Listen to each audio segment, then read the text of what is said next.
The Shining Wizards podcast is intended for entertainment purposes only. Opinions expressed by the host and guest are their own and do not necessarily reflect the views of the podcast or its affiliates. Content may include adult language or themes and is not suitable for all audiences. Viewer and listener discretion is advised.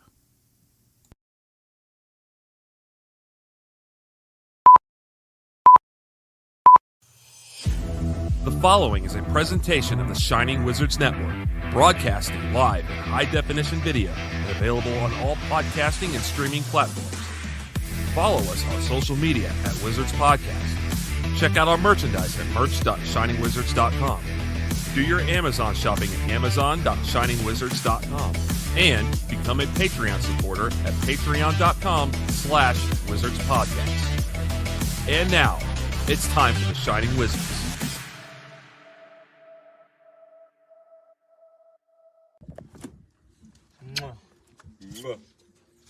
You are watching The Shining Wizard.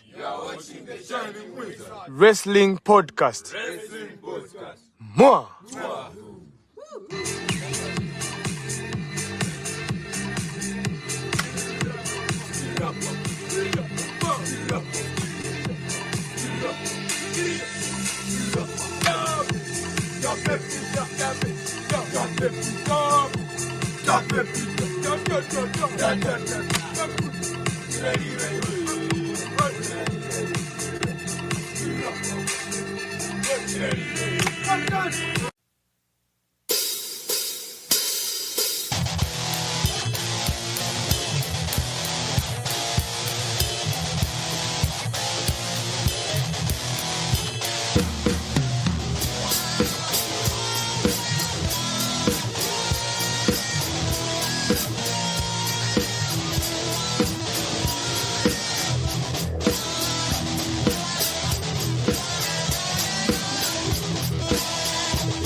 All right, welcome to episode 768 of the Shining Wizards podcast.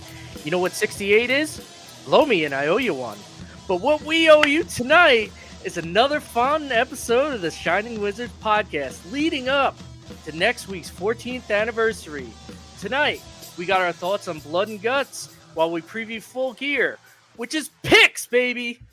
We got WWE War Games coming together while the You Can't See Him Anymore tournament continues. TNA remembered that they had a TV show with the worst ending possible. So we got all that and more. So let's just get into it with some wrestling talk. And talk about wrestling. Brondo! Tony! And that's it today. Conspicuous by their absences. KJJ, Jesus Christ. The other Kevin, the handsome one, off to a good start already. Yeah. You got through your whole intro, and I fucked it up within 20 seconds. That's because I write it down now. Handsome Kevin taking the night off, well-needed rest for the midget man. And the fat man is over at MSG tonight saying goodbye to John Cena for the final time at the Garden. So there's that. And I guess we have comments. We have people joining us in the chat. Yeah, we got people joining us already. Welcome aboard, everyone. All right.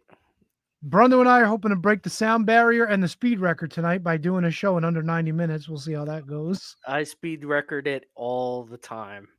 There's no one better at breaking that record. That's for sure. Fuck yeah. Now we got problems tonight, and I'll tell you why. Because Matt usually steers the ship. Matt keeps us in different directions. HK is the production guy, so he'll pop in, like the gimmicks and the graphics and whatnot. You're normally writing down, potential episode names, and I'm keeping track of like popping up videos and whatnot, right? Video. So we're doing the job of four men tonight, just the two of us. Which job is that, Tony? Oh, fucking hand jobs. OU1 jobs. I don't know. Whatever else you want to call it. I've been thinking of that beginning for about, 6 or 7 weeks now. What, for next week? No. The for tonight? Joke. Yeah. Oh, the 60. Oh, shit. It's going to be 69 next week. Yep. 14th anniversary on 69. Couldn't have planned it any better. Fuck yeah. I don't want to spoil anything, but I know Matt's got a few surprises lined up for us next week. I think next week is just going to be a lot of Wizards playing games, kind of like what we did last year. Yeah. I mean, Matt's already it's out there on Twitter. So if you're a fan of a Flock or the Flock, we got Sick Boy next week, which I'm super freaking excited for. And if you're a hog farmer, we got Henry Godwin returning to the show. So he's got some other surprises. I don't want to spoil him yet. We'll let him if he wants to put him out there and whatnot. I'm sure we've got Kate as she booked herself last week too, but we would want that anyway. She's the worst. I swear to God, she's related to Miko Maestro. Oh, I wish I could tell you a story about Miko, but I'll save that for off the air. I completely forgot about that one. Matt and I have interesting conversations when we play Fortnite. I kind of wish you would get a system to get on with us, dude. It's a ton of fun. I have a system too, but it's in my son's room. And yeah. Well, you own the house, don't you? Yeah. So if you want to throw him out of the fucking room for a little while, say, hey, kid, hit the bricks. Go fucking play some drums. Dad's got to play some Fortnite. Yeah. He'd absolutely hate that. Speaking of hating things, AEW had Blood and Guts this past Wednesday. Oh, yeah, they did. Now, Brundo, before I get into what I want to say, okay, you're typically, well, you've been slotted into the role of AEW apologist on the show. You like the stories, you like the way things are, given a chance to play out and whatnot. So yeah. I defer to you. What did you think of AEW's presentation of Blood and Guts this past week? So there were definitely some things that I could pick bits of for sure, but I think overall, and especially the finishes, they freaking nailed it. Storytelling wise and everything. So in the women's and the men's, I feel like they ended both like absolutely perfectly. But obviously there were some things during the matches I didn't like as much as other things, but I'm a huge Blood and Guts mark, so anytime you get some violence out there, I'm gonna enjoy it. So I received a text from Mr. Alan Day. Okay. Thanks for watching, Al. Apparently we are sideways or vertical or something on YouTube. Really? And honestly, I can't figure out why. I don't understand. He's texting me now. Okay, so Twitter, we're fine. Twitter, we look normal. But for some reason, YouTube, which is our bread and butter, we look like a couple of chodes, and I don't understand why. I mean, I know why we look like chodes, but I couldn't understand why it would be sideways chodes. So, can we write that down? Sideways chodes? Sideways chodes. We got our first entry. Good golly, Miss Molly. I really don't understand it. It says size regular. Oh no, wait, that's comments? What the dude? See, this is the problem. Like, I appreciate the people at Streamyard trying to fix things and continue to make things better. But my God, man, stop making things worse. Like, seriously. My wife says we I was gonna say my wife says we look fine. There. But is she watching us on the YouTube? Yeah. That's it. Then what the? Because I'm not watching. I'm not seeing us fine. I'm seeing us the same. Oh, now we're fine. We got fixed. Are we good? It's weird. Like, so if you look on the YouTube, like I just signed on to the YouTube, it's our faces plus the something else. I don't know. It looks weird. I'm sorry. I feel like we're having a fucking turnbuckle throwbacks moment here. But folks, I mean, listen, we got to look at this because we want to make sure that everybody's like seeing, otherwise we just fucking look like idiots more than usual. Yeah. But it looks like everything's on this show. It looks like everything's normal. No, you see, like what the shit? Would you look on Oh, you know why? Here's the problem. So because they've added this new version, there's actually two feeds going on right now. So if you search on the Shining Wizards, which is our YouTube channel, there's one version that looks completely normal, but the other one has like the little vertical like cell phone next to the title of the episode.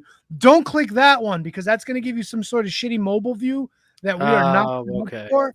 What you want to do is go for the one without that little view, which should be like right below it if you search the Shining Wizards. And then you can see me and Brundlefly in all of our fucking glory spread out. Yeah, you and your glory, me and my chunkiness. Dude, don't ever put yourself down, bro. You are a beautiful, handsome human being just the way you are. All right. That makes 2 of us on this show that thinks that. You know, my wife's still watching. Oh, she's watching? Mrs. Brundlefly's in there? Oh, yeah. She was in here before. She saw us fine. See? Oh, there you go. Fun. Look at that. Yeah. Well, she probably always sees you fine, you know? Yeah. I just hope our show comes up. That's her preschool link, so I hope it comes up one day on when she's showing stuff to the kids. I hope nobody shows this to their kids. I really please don't. Don't watch it. Don't listen with your kids, please. Unless you want to have conversations with your child that you're not ready to have, don't. Yeah, I learned that watching South Park with my son. Oh God. Yeah. My brother used to watch Family Guy with his kids when they were small, like my niece and nephew. I'm like, why would you do that? He's like, well, it's a fun show, Stewie. And I'm like, yeah, all right. I mean, maybe the earlier Family Guy might have been. No, I'm talking about off the rails, inappropriate Family Guy. Oh, okay, yeah. Yeah. Sorry, oh boy! Oh wow! Kyle's listening. Wants to know if Buck watches with his kids. Whose kids? Yeah, I mean that's the question, Kyle. Whose kids would he be watching with? I don't know if he gets Wi-Fi in that van of his. Hey, got plenty of candy though. Oh yeah, definitely. Anyway, before we were derailed by folks trying to help us out with our technical difficulties. Much appreciated, by the way. Blood and Guts. You were happy with the endings, but what'd you think about all the other stuff? Mixed bag. I mean, I didn't like people getting out of the ring. I never liked that. I mean, that's just my preference. I never liked that in a cage match. Hated it. Absolutely hated it. Even though I did enjoy the towards the ending, the Darby thing, where he gets chucked off the entranceway through fire. So that's just, the blood mark with me. But yeah, I'm trying to think what else. Yeah. So the Faces won. They all celebrated, and Darby was dead up the aisle. Oh yeah, he was on fire. That's fine. Mark Briscoe was left for dead in the locker room, and he manages to climb the cage. Yeah, that was an interesting one. They always got to get somebody on top of those cages. So I'll take it back to the first match. So the women opened the show, the men closed the show. And what I don't understand with the women is, first of all, the women were 6-on-6 instead of 5-on-5. I don't understand.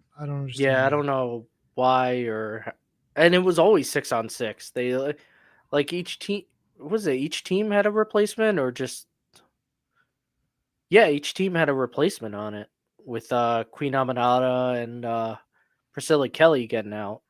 Priscilla Kelly? Not Priscilla. What's her name? The one with the arm? Yeah. Yeah, she was the one that was supposed to be teaming up with Megan Bain, no? Yeah, exactly. And now it's Mina Shaka. No, not Mina. Mina's the Asian girl. Queen the Aminata. Other one. No. Who's the other one that was in there? The other big bitch. The fucking Death Rider bitch. Oh, Marina Shafir.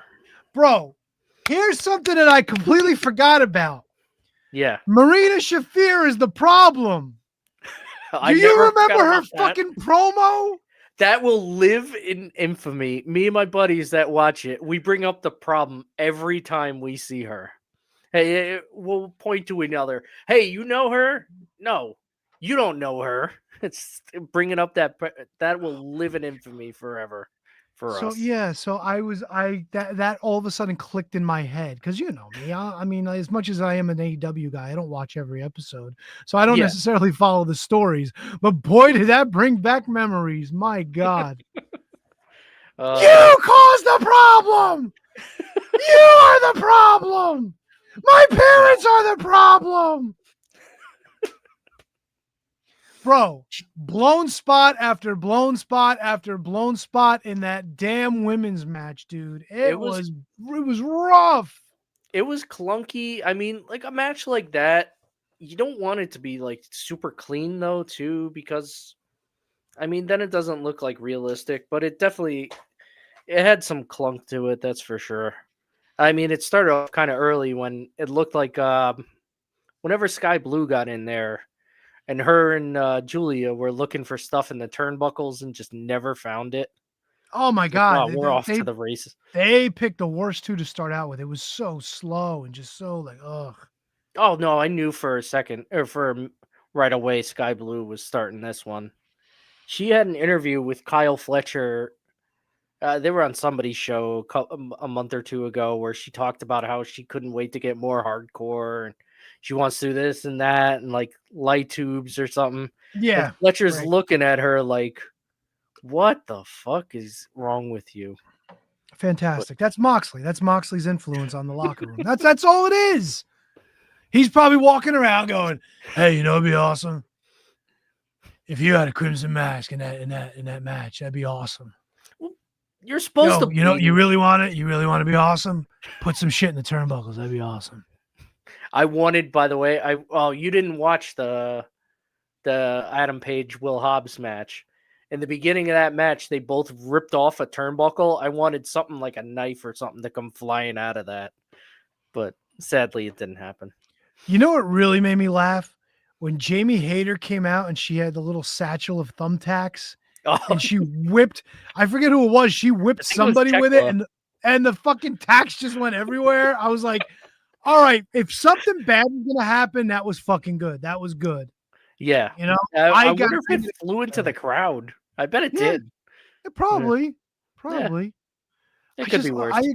I agree, though. I don't like leaving the cage. Like, Mercedes Moné didn't want to be there, yet she brought all her belts in for, like, I'm so done with her, too. Oh, I didn't like that. Like, especially what really chapped me was the fact that she just goes to the ref and says, hey, open the cage. And he does.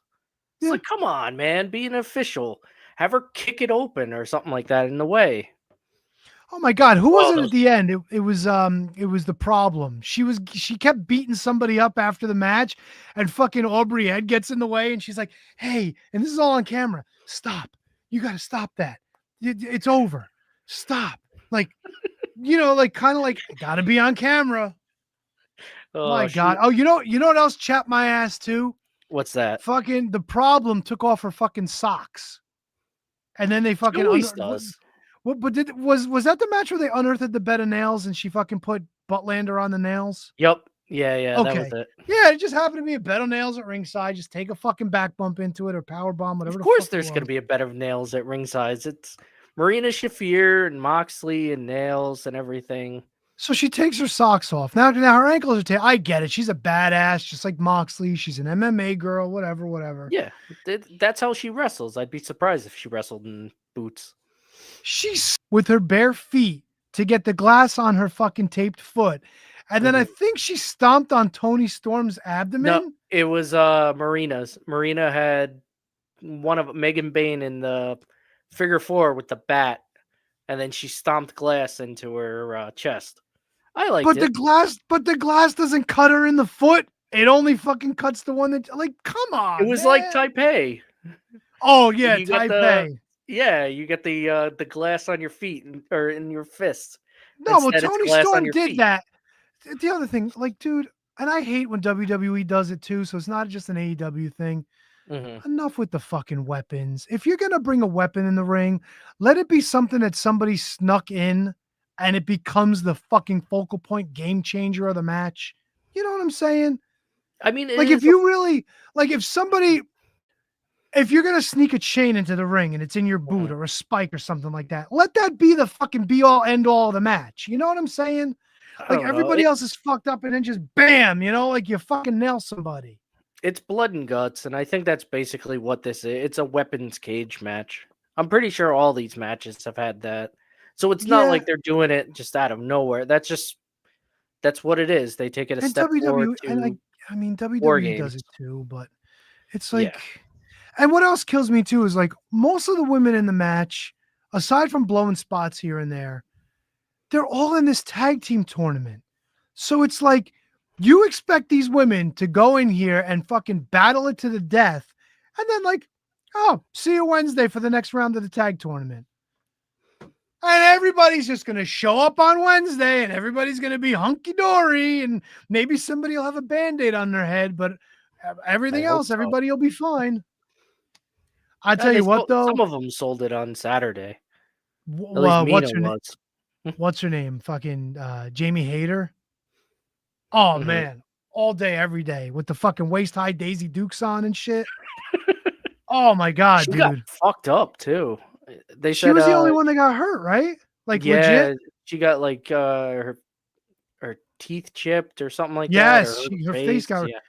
I thought it was actually when one of them kicked I think it was like a trash can lid into her face. I thought it was when they threw her out of the ring because it looked like she landed face first on like the steps in the side. But yeah, so I watched this with my wife, and she couldn't believe like just the things that these women were doing to each other.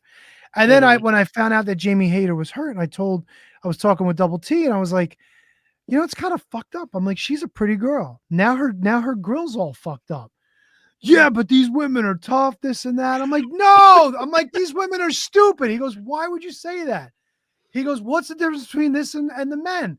I go, because she's a pretty girl. Now she's damaged goods. I said, a guy gets fucked up. That's building character. He's a fucking tough guy.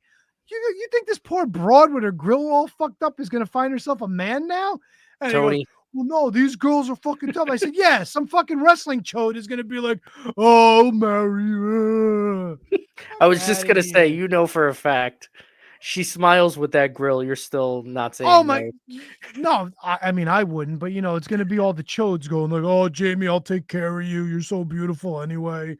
In the meantime, she's like this going, oh, come see me. I'm still a good woman. Like, what the fuck? Then the kids are gonna have no teeth. Like, come on. How are they gonna? It's not genetic. Jeez. I did that for you to see if you were paying attention. Well, I mean, in fairness, when they're born, they don't have any teeth anyway, so I wasn't wrong. That's a good point. Yeah, I think we'd be more worried if they were born with teeth. Oh God, War Heroes in the chat giving me shit. No, I don't hate all women's combat sports. Some women are built to get the shit beat out of them, and that's about it. By other women. Don't get it twisted. If two women want to strap on some fucking gloves and beat the shit out of each other, and they're making money doing it, God bless them. God bless them.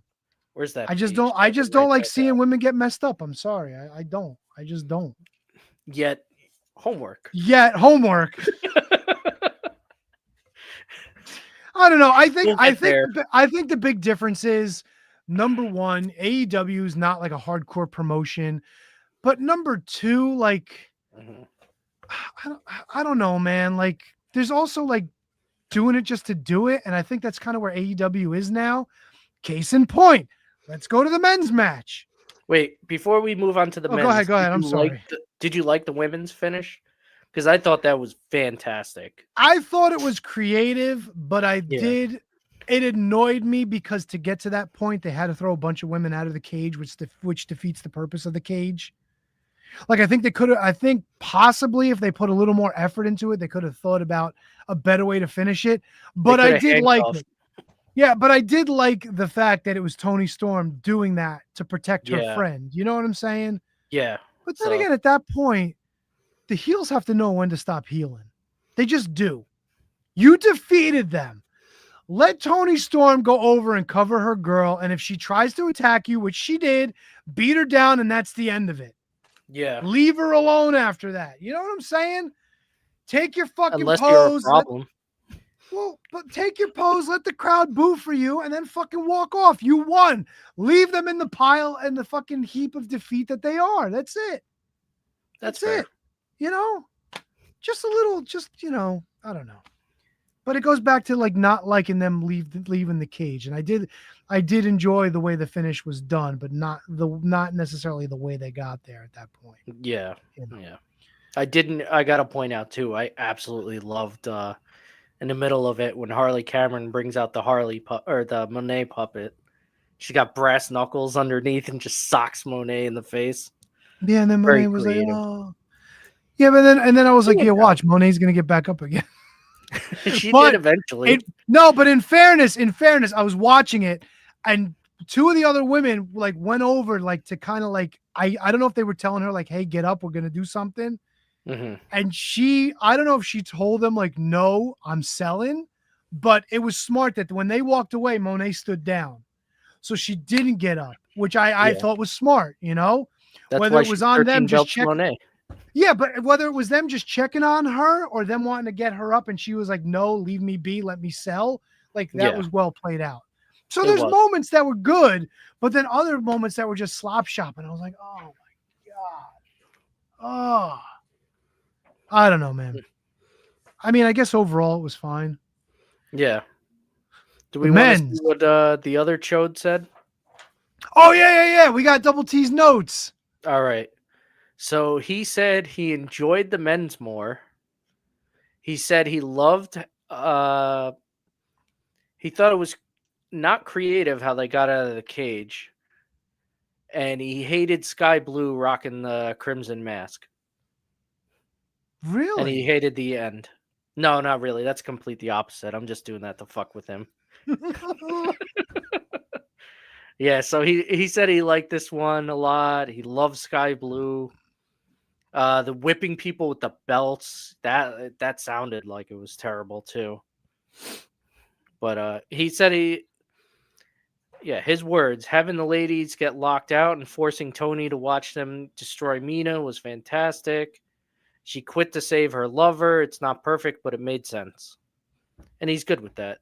And so am I. Now wait, those are the two that mashed their tits together, right? Did they used to do that? I think it was it them or it wasn't Mariah May, right? I don't. Or was it? And where did the shoe come from? Oh, that's a callback from Tony and Mariah May. Oh no, I know. Tits out, watch the okay. shoe and all that. But like, where did the shoe Yeah. come from? Did she have it like under her tights or something? I don't know, actually. It was just weird, right? Like all of a sudden, it's like Tony Schiavone's like, watch the shoe. All right, a side nitpick before we actually talk about the men's match. Mm-hmm. Is it just me, or did it seem like commentary completely forgot all the rules to fucking blood and guts when the men's match started? I might have missed that. They had no idea. I watch with a few of my friends, and I have for years, and sometimes we just miss what commentary says. They didn't explain how the match starts. They didn't explain that like the match couldn't end until all the participants were in. They said that there's like after a period of time, the next person will come in. It's like, well, you know how much time it is. Fucking tell us how much time it is. It shouldn't be a period of time. No, after it was very wishy-washy. And I'm like, you motherfuckers, you did this earlier in the night. How are you fucking this up now? Tony Schiavone's done 100 of these at this point. Oh my God, that's right. Oh, idiot.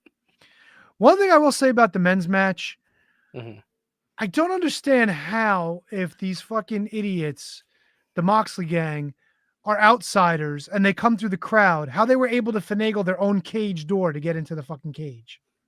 Yeah, because they didn't use it for the women's match. They only used it for these idiots. Well, Marina Shafir used it, I think, though. Oh, maybe she did. Because she did the. But still, she did whatever the thing came was through the crowd. Yeah, but still, how? Why? For what reason? For what reason? Come on. Because they're. But they're supposed to be outsiders. Yeah, they're supposed to be outsiders, though, right? Like they play by their own rules. Oh, let's give them their own fucking door. Seriously. Yeah, I didn't like the other door, but to each his own. Mark Briscoe gets beat up. The fucking Don Callis family beat him up. Really? Of course. I mean, it makes sense. He's gonna have a match with Kyle Fletcher this weekend. You think he's gonna win the title? Feud. I don't want to give it away, but that's such a coin flip. Because of the stip, I could see them having fun with Mark Briscoe and the Callis family. And he could absolutely make that exciting, but I feel like they really need to give him something. Like, he's always going to be fantastic. Mark Briscoe's a treasure.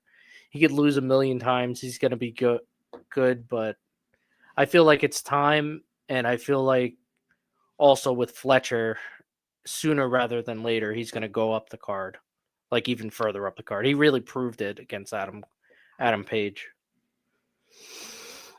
Daniel Garcia still looks like a dick.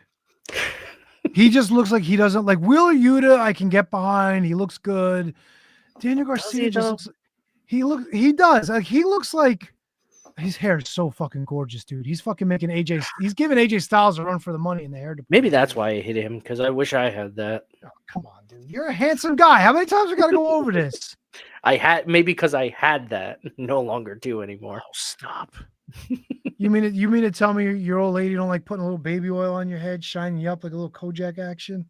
If she's in the chat still, I would defer to her. Oh, 100%. She's going to say, hell yeah. Man loves that. Why not? Own it. Yeah. You own it well. You look good. Stop it. Yeah. I feel like I'm talking to Phil Raya now. The couch smell? No, stop. You always got to go too far there, Brundlefly. That's what I do. My mantra in wrestling, and I know a lot of like us older fellas like to go that way. Mm-hmm. Sometimes you just need to slow things down a bit, let things register, let the crowd get into it. There was an awful lot in this men's match that they just fucking did not care about that rule or that trope. What did Moxley pull out? And he was too. What? For a long match too. That's a lot that happened. I know, but was this the match? Who got dragged through the glass on the canvas? Was that Moxley? Who got dragged through the glass? It was either Moxley or Darby. It was probably Darby because they fucked Darby up. Yeah, it was Darby and Moxley ended up in the glass at the end. Yeah. But still, like, Darby hits the mat. Moxley just grabs his legs and fucking goes to town. He doesn't even let it register that he's about to do this, you know? Like, grab his fucking legs, look back at the glass, look at him, give him the finger that he likes to fucking do, and then drag him through. And don't fucking give him this, and this. Just drag him through once. Let the crowd go, oh, what the fuck? And then let the crowd, like, let them get up.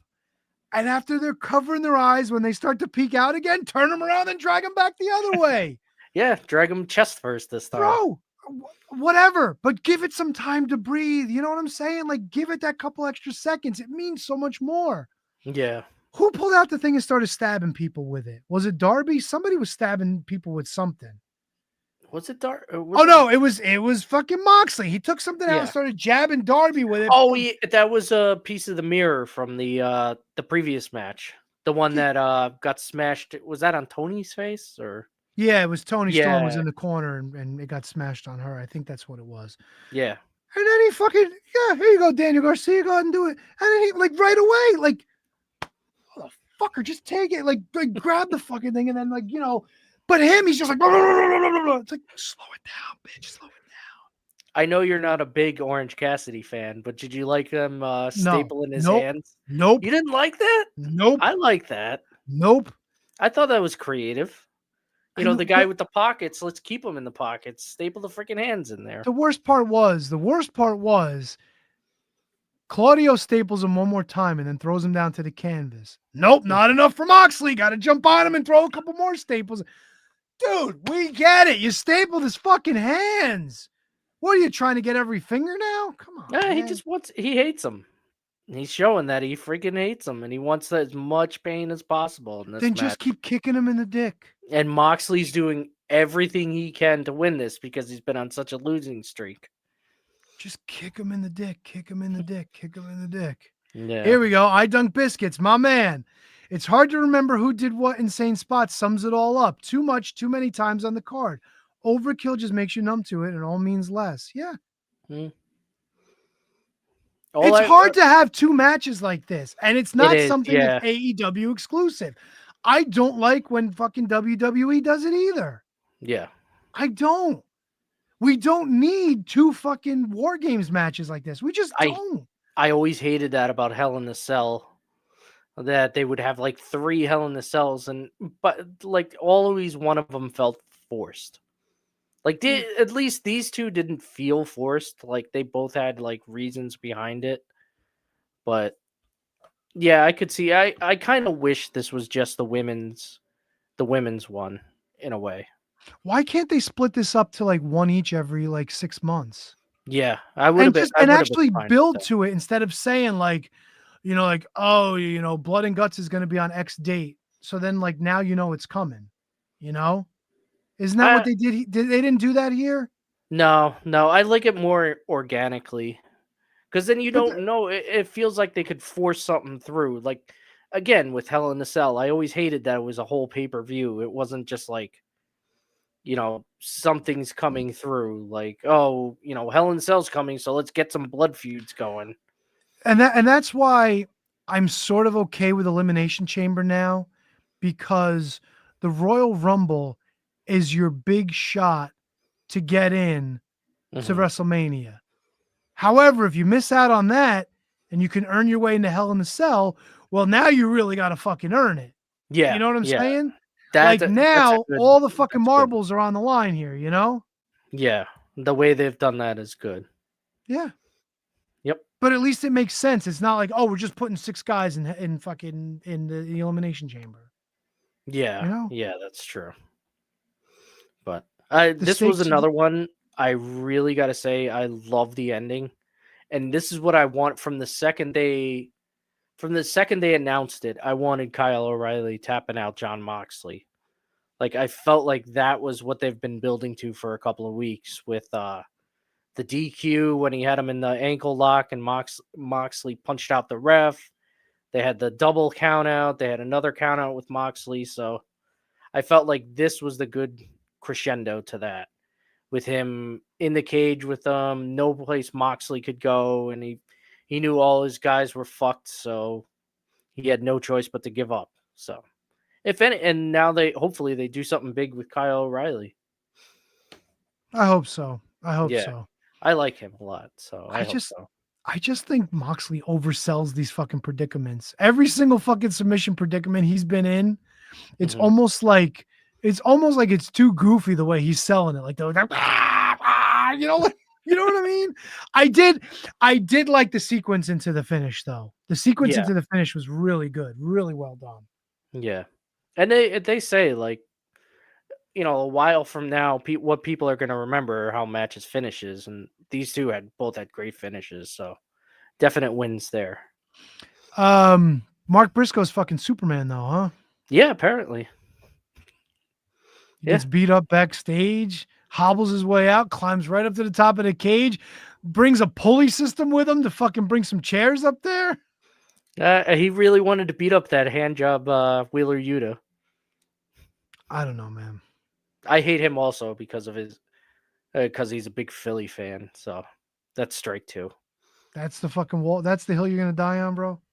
Yeah, he's a Philly fan. If Double T was here too, he'd agree. I don't take anything he fucking says seriously. How does Mets do this year? They didn't make it. Oh, you're a Mets fan too, aren't you? Yeah. Yeah. There's always. You know what? I'm not even a baseball fan, so fuck them anyway. Don't worry. Next year's our year. I've been saying that for 39 years now. Were you alive in 86? Yeah. How old were you? Like 1? No, I was 5, I think. Oh, so you're old enough. I'm in 81. Yeah. You're old enough to remember. My first baseball memory is the Mets parade, where all of them were hungover and maybe other not things throwing up. Yeah. No, I read the book. The 80s were a magical time. I heard there was a lot of celebrating after WrestleMania too. So yeah, it was snowing in April. It was snowing in October. Snows all year round. Yeah, good point. If only it would snow on the Giants. Jesus. I started getting back into football this season, and I picked a fucking terrible time to do so. I really did. I know. It was like hope for the Giants. It's like, oh, look at the quarterback's doing great. The wide receiver, and they're both injured or whatnot. Yeah. Yeah. And what's his name was a fucking shining star too. They were like trying to hype the team around him and shit. What the fuck is his name? The other guy that got hurt, he's out for the season. What the fuck's his name?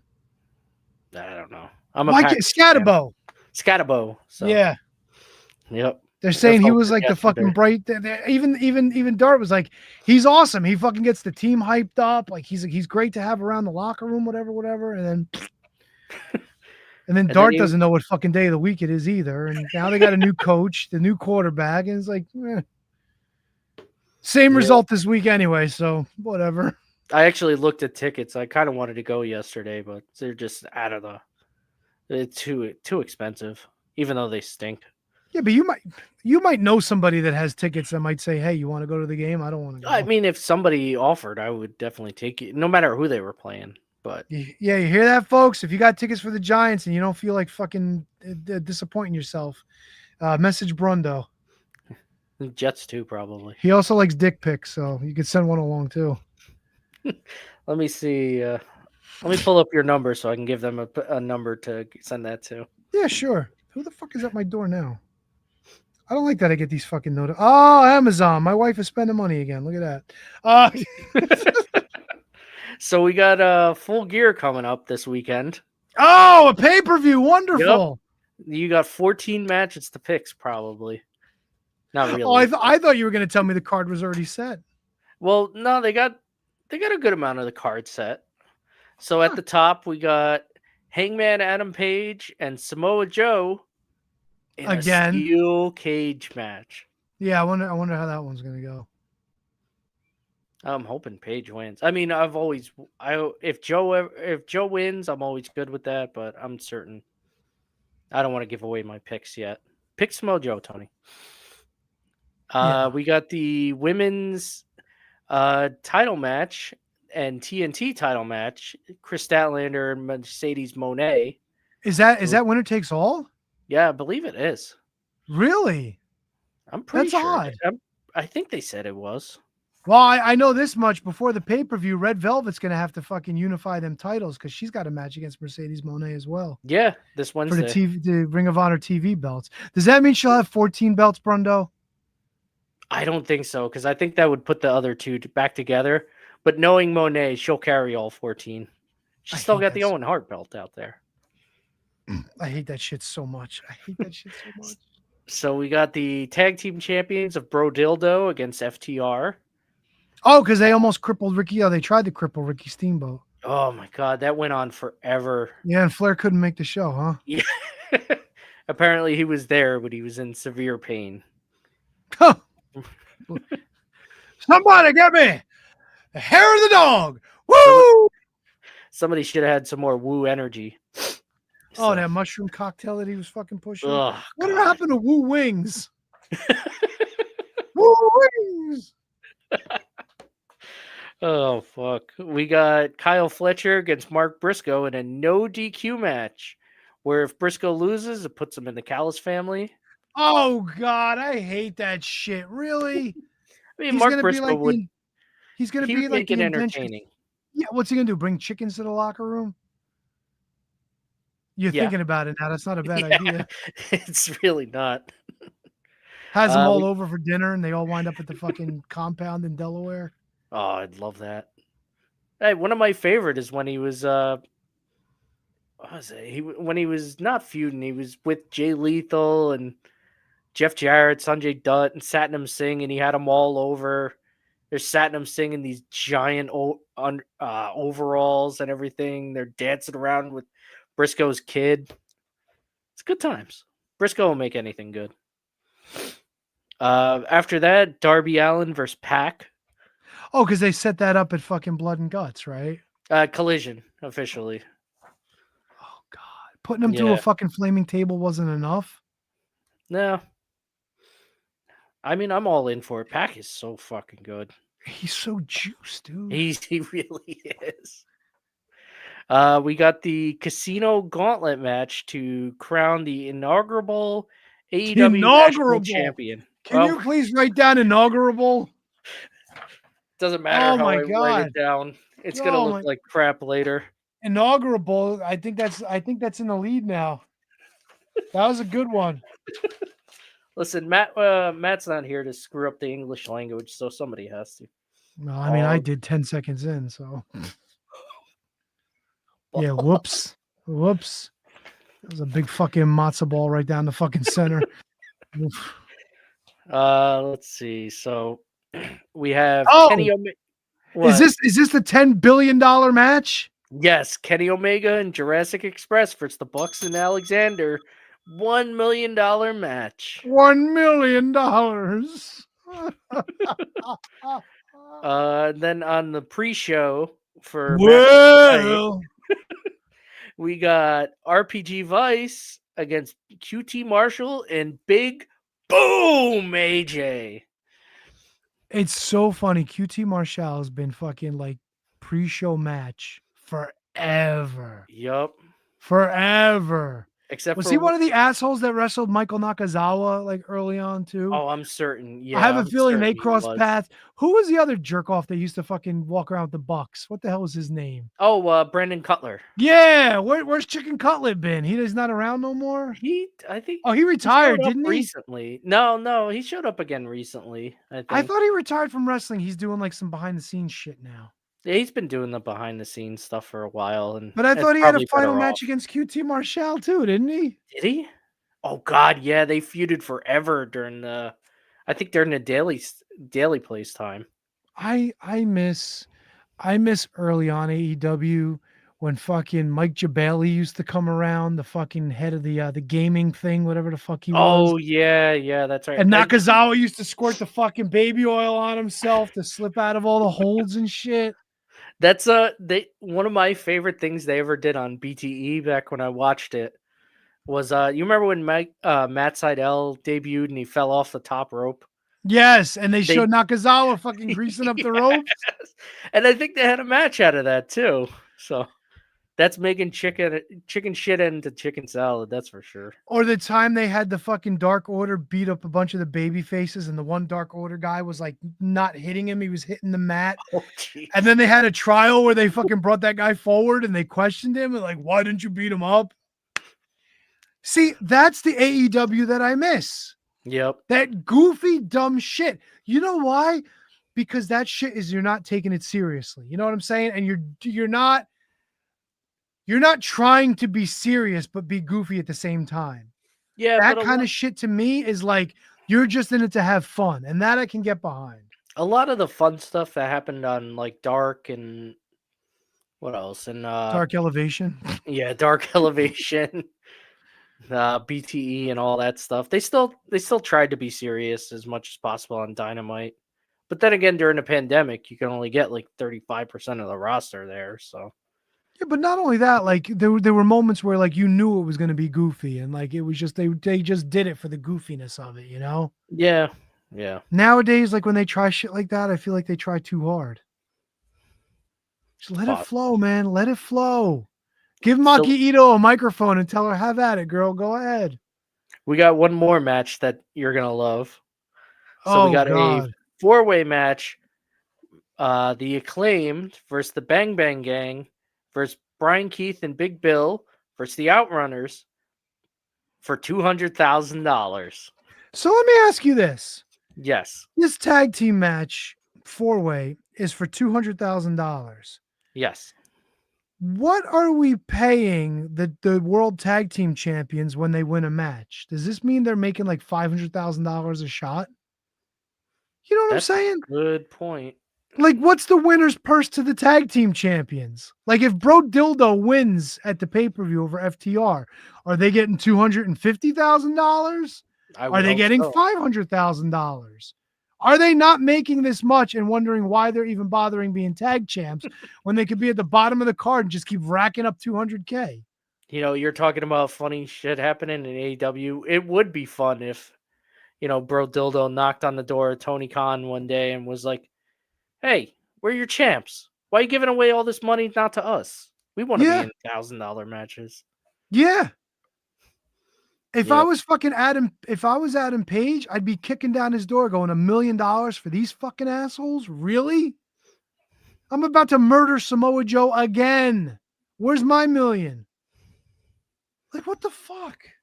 Hold on, let me highlight this. because apparently Kate wants to see Jimmy Havoc back. Is that what I'm reading? It's funny because some of that shit ruled, and other times you're like, how was Dustin Rhodes versus Jimmy Havoc a main event or whatever? I mean, didn't we also get Moxley against Joey Janela main eventing sometimes too? No, Where that Janela would take his shoes off for no reason and then get just fucking stomped into glass. that was one of the first. That was before they even had TV. The Moxley Joey Janela match, I remember. Was that on the first All In pay-per-view before AEW was a Firefest. thing? Before the first Firefest, which was just that was like a Bleacher Report thing. God. Yeah, so that was before Dynamite debuted. I wonder what Jimmy Havoc's up to these days. He's probably looking for work. I think he was delivering packages the last I saw. Oh yeah. So was Buck in his van. Yeah, maybe they got a Pervs R Us delivery system. You think I think he was delivering packages, maybe a contender? It is now. Kate's coming in hot. Blue Chew packages, probs. Holy shit. Could you imagine that crazy motherfucker going around like England? Like, oi, your tallywhack is not whacking any tallies, eh?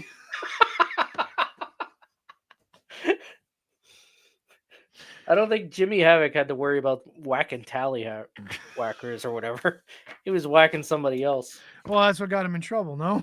Yeah, among probably many other things. Whacking tallies. Yeah, let me write that one down.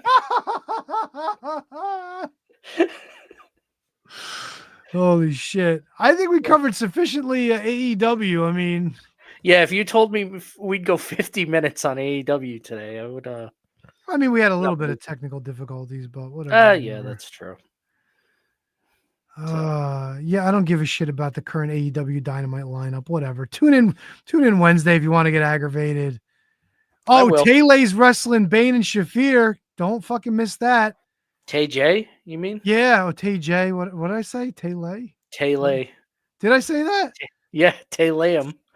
You know why? Because they're both beautiful. I don't care. They really are. Yeah. Speaking of beautiful, you got the fucking tit squad of Tony Storm and Mina Shirakawa. Oh boy, Riho. And wait, who's Alex Winder? Who's Alex Winder? Who is that?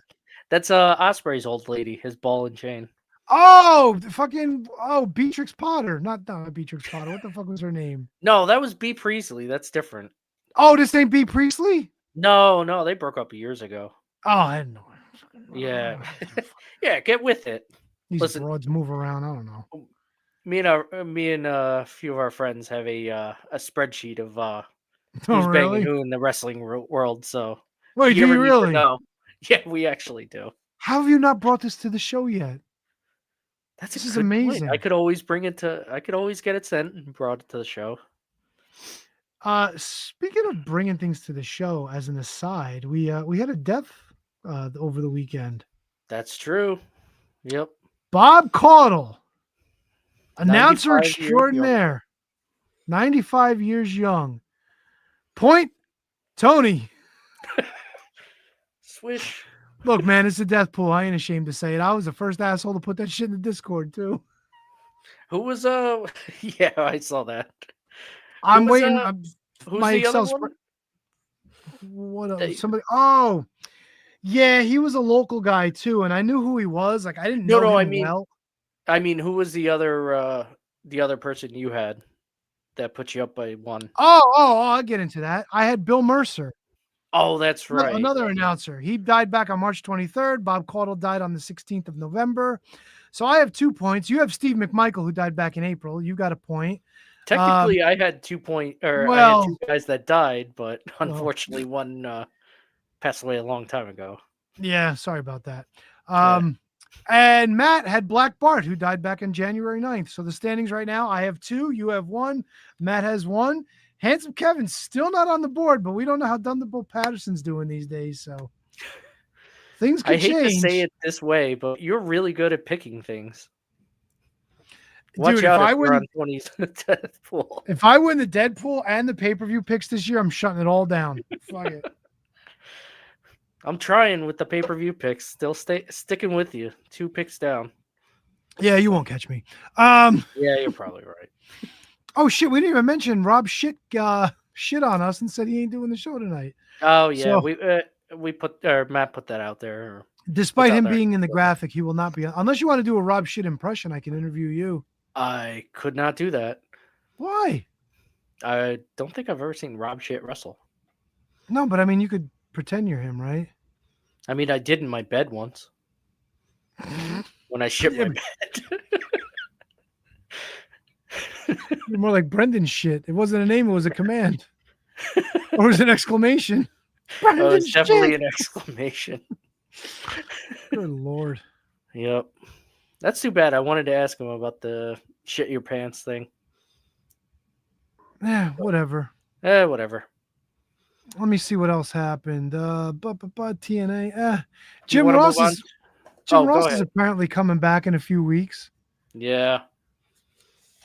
I wonder if he's gonna shit on any of the black wrestlers in AEW.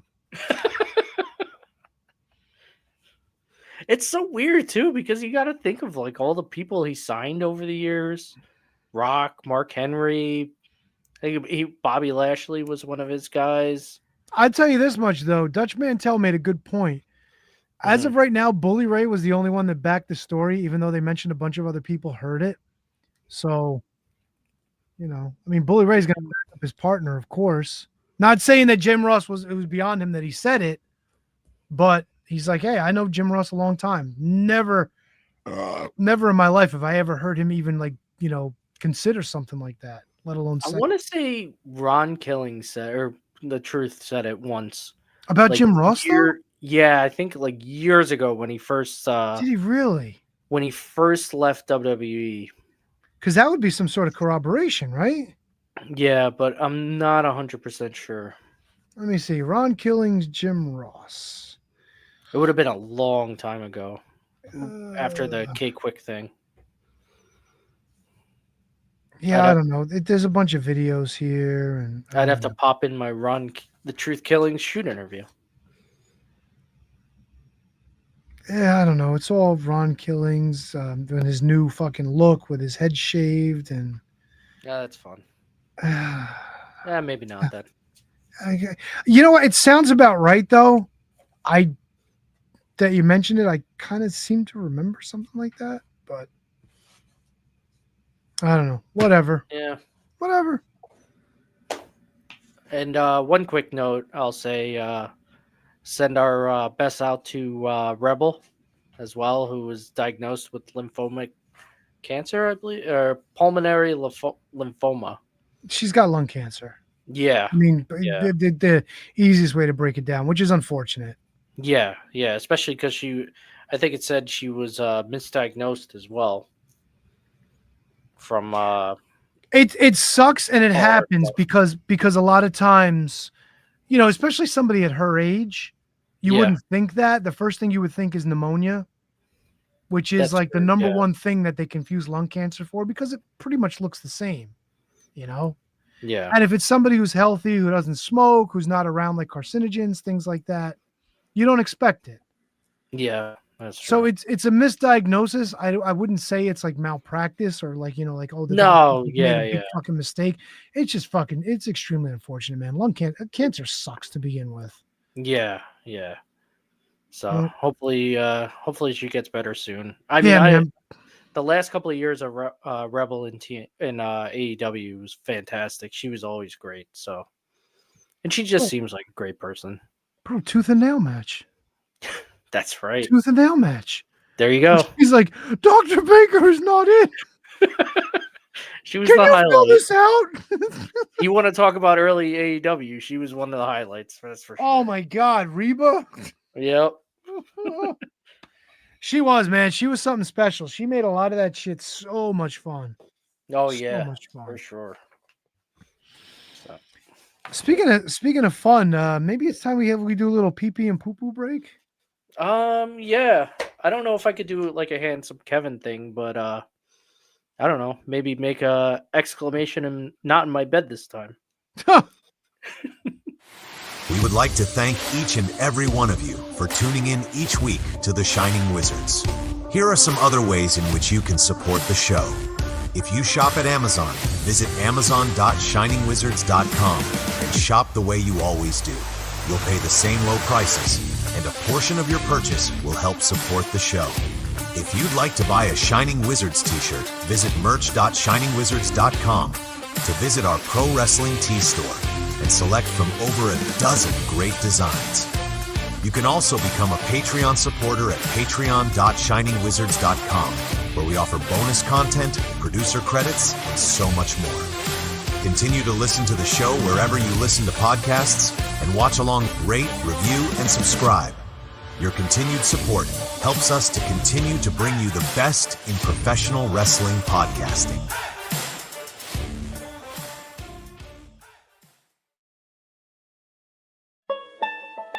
It's time for your weekly lineup of shows on the Shining Wizards Network. Start your week with the latest from Gorilla Brain, featuring the Year of Duke and Rogue, covering a year's worth of classic wrestling. And the Tots Pod, introducing the world to wrestling figure collecting. Follow up with 30 Screams or Less, a weekly review of horror movies in 30 minutes or less. And the Shining Wizards, where it's wrestling talk and talk about wrestling. The Network Week continues with the Mark Order, your place for everything AEW. And the ROH Revelry, covering everything in the history of Ring of Honor. Later, it's Radioactive Metal, bringing you everything from the world of heavy metal music. And Inconclusive Breakdown, keeping you up to date on everything happening in the world. The Shining Wizards Network is also the home to other great shows, like the Broadcast, your watch-along podcast from Down Under. Turnbuckle Throwbacks, paying homage to the greatest shows in the history of pro wrestling. Wrestling Night in Canada, a focus on wrestling with a north-of-the-border spin. And Going Underground, a show that takes you back through the history of Lucha Underground. Enjoy all of the amazing shows on the Shining Wizards Network, available wherever you listen to podcasts and at shiningwizardsnetwork.com. It's the Shining Wizards Network. Entertainment here.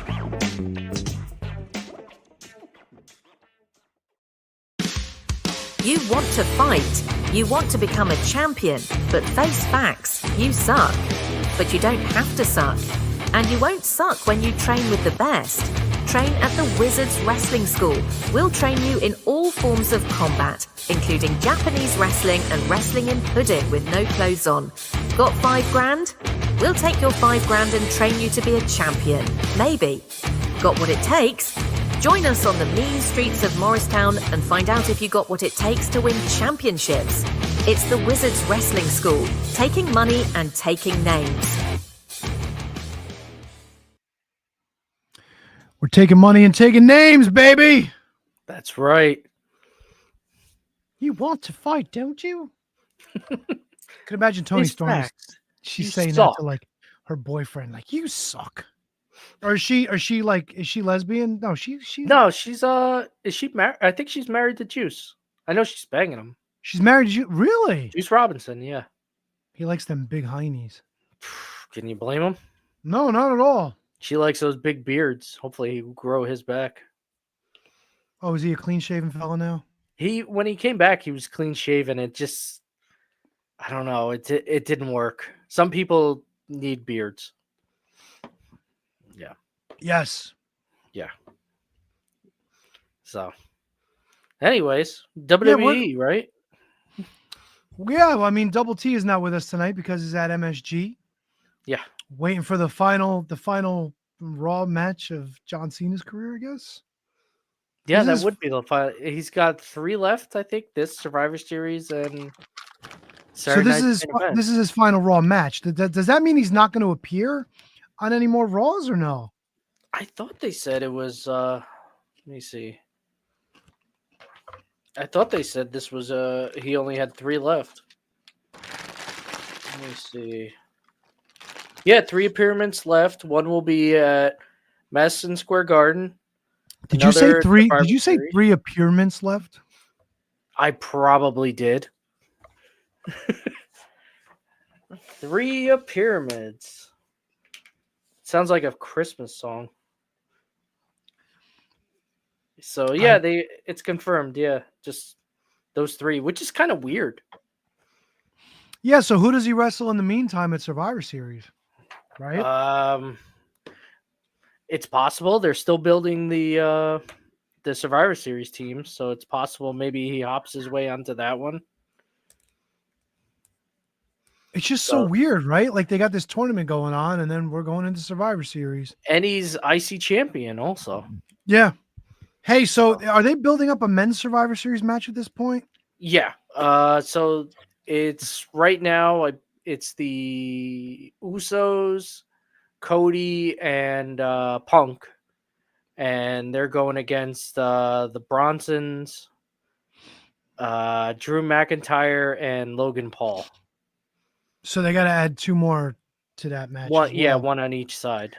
And I heard Charlotte Flair doesn't want to be with Alexa Bliss on her team. She walked out. Oh yeah. So now the women's one. Let me see. I had it up before. Maybe I don't. Oh, it was it was Lash Legend, Nia Jax, Kairi Sane, Asuka, and then the other team is just Rhea Ripley, Alexa Bliss, and Io Sky right now. Yeah. You think Charlotte changes her mind? You think like it's possible maybe Alexa Bliss helps her change her mind.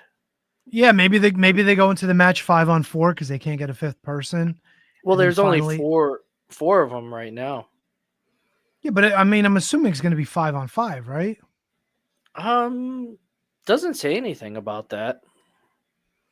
I mean, who else do you add into that afterwards? But, I mean, you'd have to add like another feud.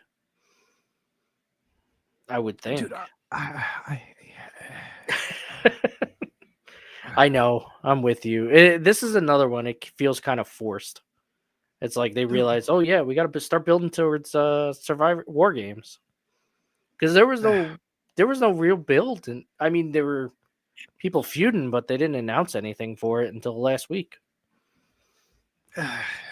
Yeah, and it's another one where Survivor Series is no longer the teams. It's Survivor Series War Games. Yeah. So they're gonna do a War Games at Survivor Series. Yeah. Yeah. Yep.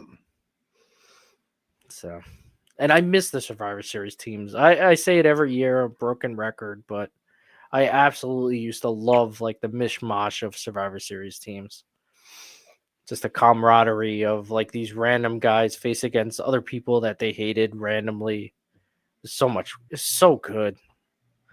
Yeah, I'm at the point where I don't know if it's more of just a nostalgia thing where like I don't necessarily miss the match itself, but I do miss like the baby faces and the heels being able to come together and like form teams.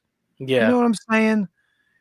Like there was something like simple yet magical about like, the first Survivor Series, you know what I'm saying? Like, yeah, like it was Team Hogan, Team Andre, but all those guys on those teams, they were fucking names, man. Like they were names that like it's your childhood. You knew who they all were and you knew what they stood for. And these guys are the bad guys. We're gonna boo them. And And it was easier to get teams together too back then because Andre's team was basically all the Heenan family. Yeah. Or Jimmy Hart would have a team. Slick would have a team. Fuji, like all these guys, but you don't have that anymore, unfortunately. And I mean, Heenan had Andre, Bundy, and Stud. Yep. Like, how do you get to be more of a fucking masochistic team than that? Seriously. Yeah, that's true. And Rick Rude on that one too. He was managing Rude then. He was managing Rude, and then I think the only other guy was what's his name? Butch Reed. Yeah, and that was the Slickster. And that was Slickster. Yeah. Yep. But what other guy on that roster would you put with the Heenan family that wasn't in the Heenan family? It made sense, right? Yeah, that's true. It's good stuff. Yeah, man. Yeah. So did you watch any of this last week? I didn't.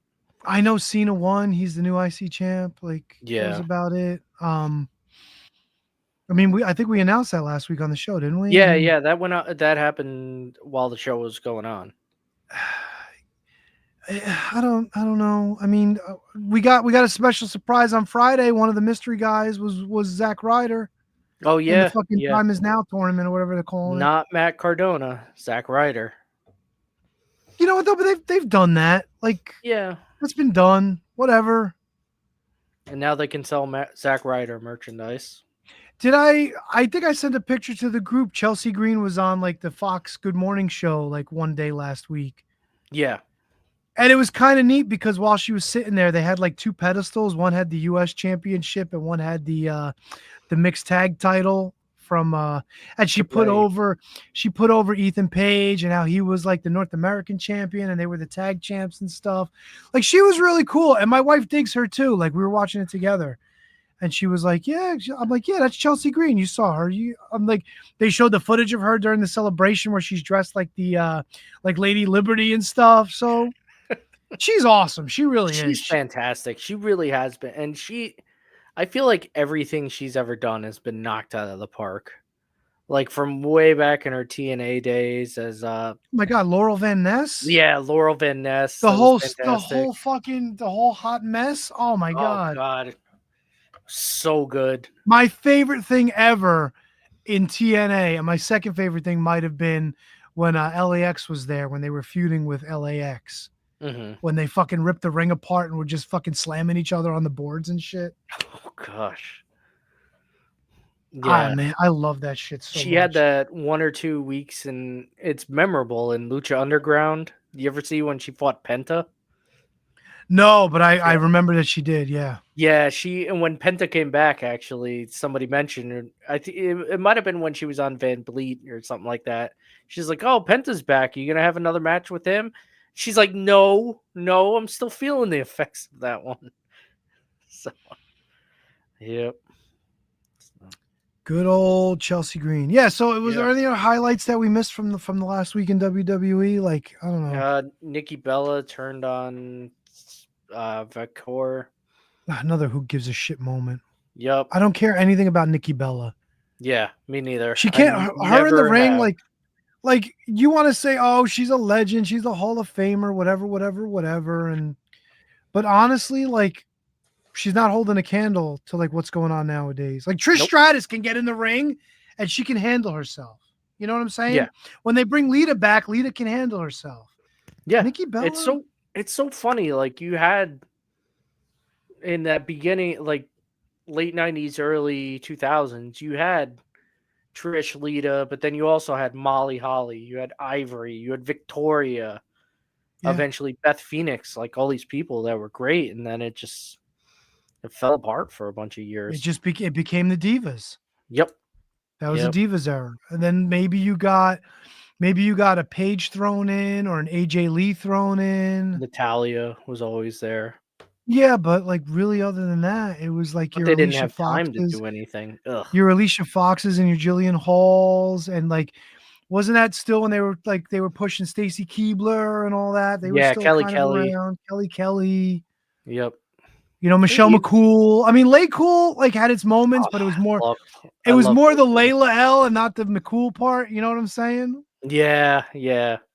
I mean, I tuned into that second. I think it was the second season of NXT. I tuned into that when they were Loki's veterans or whatever.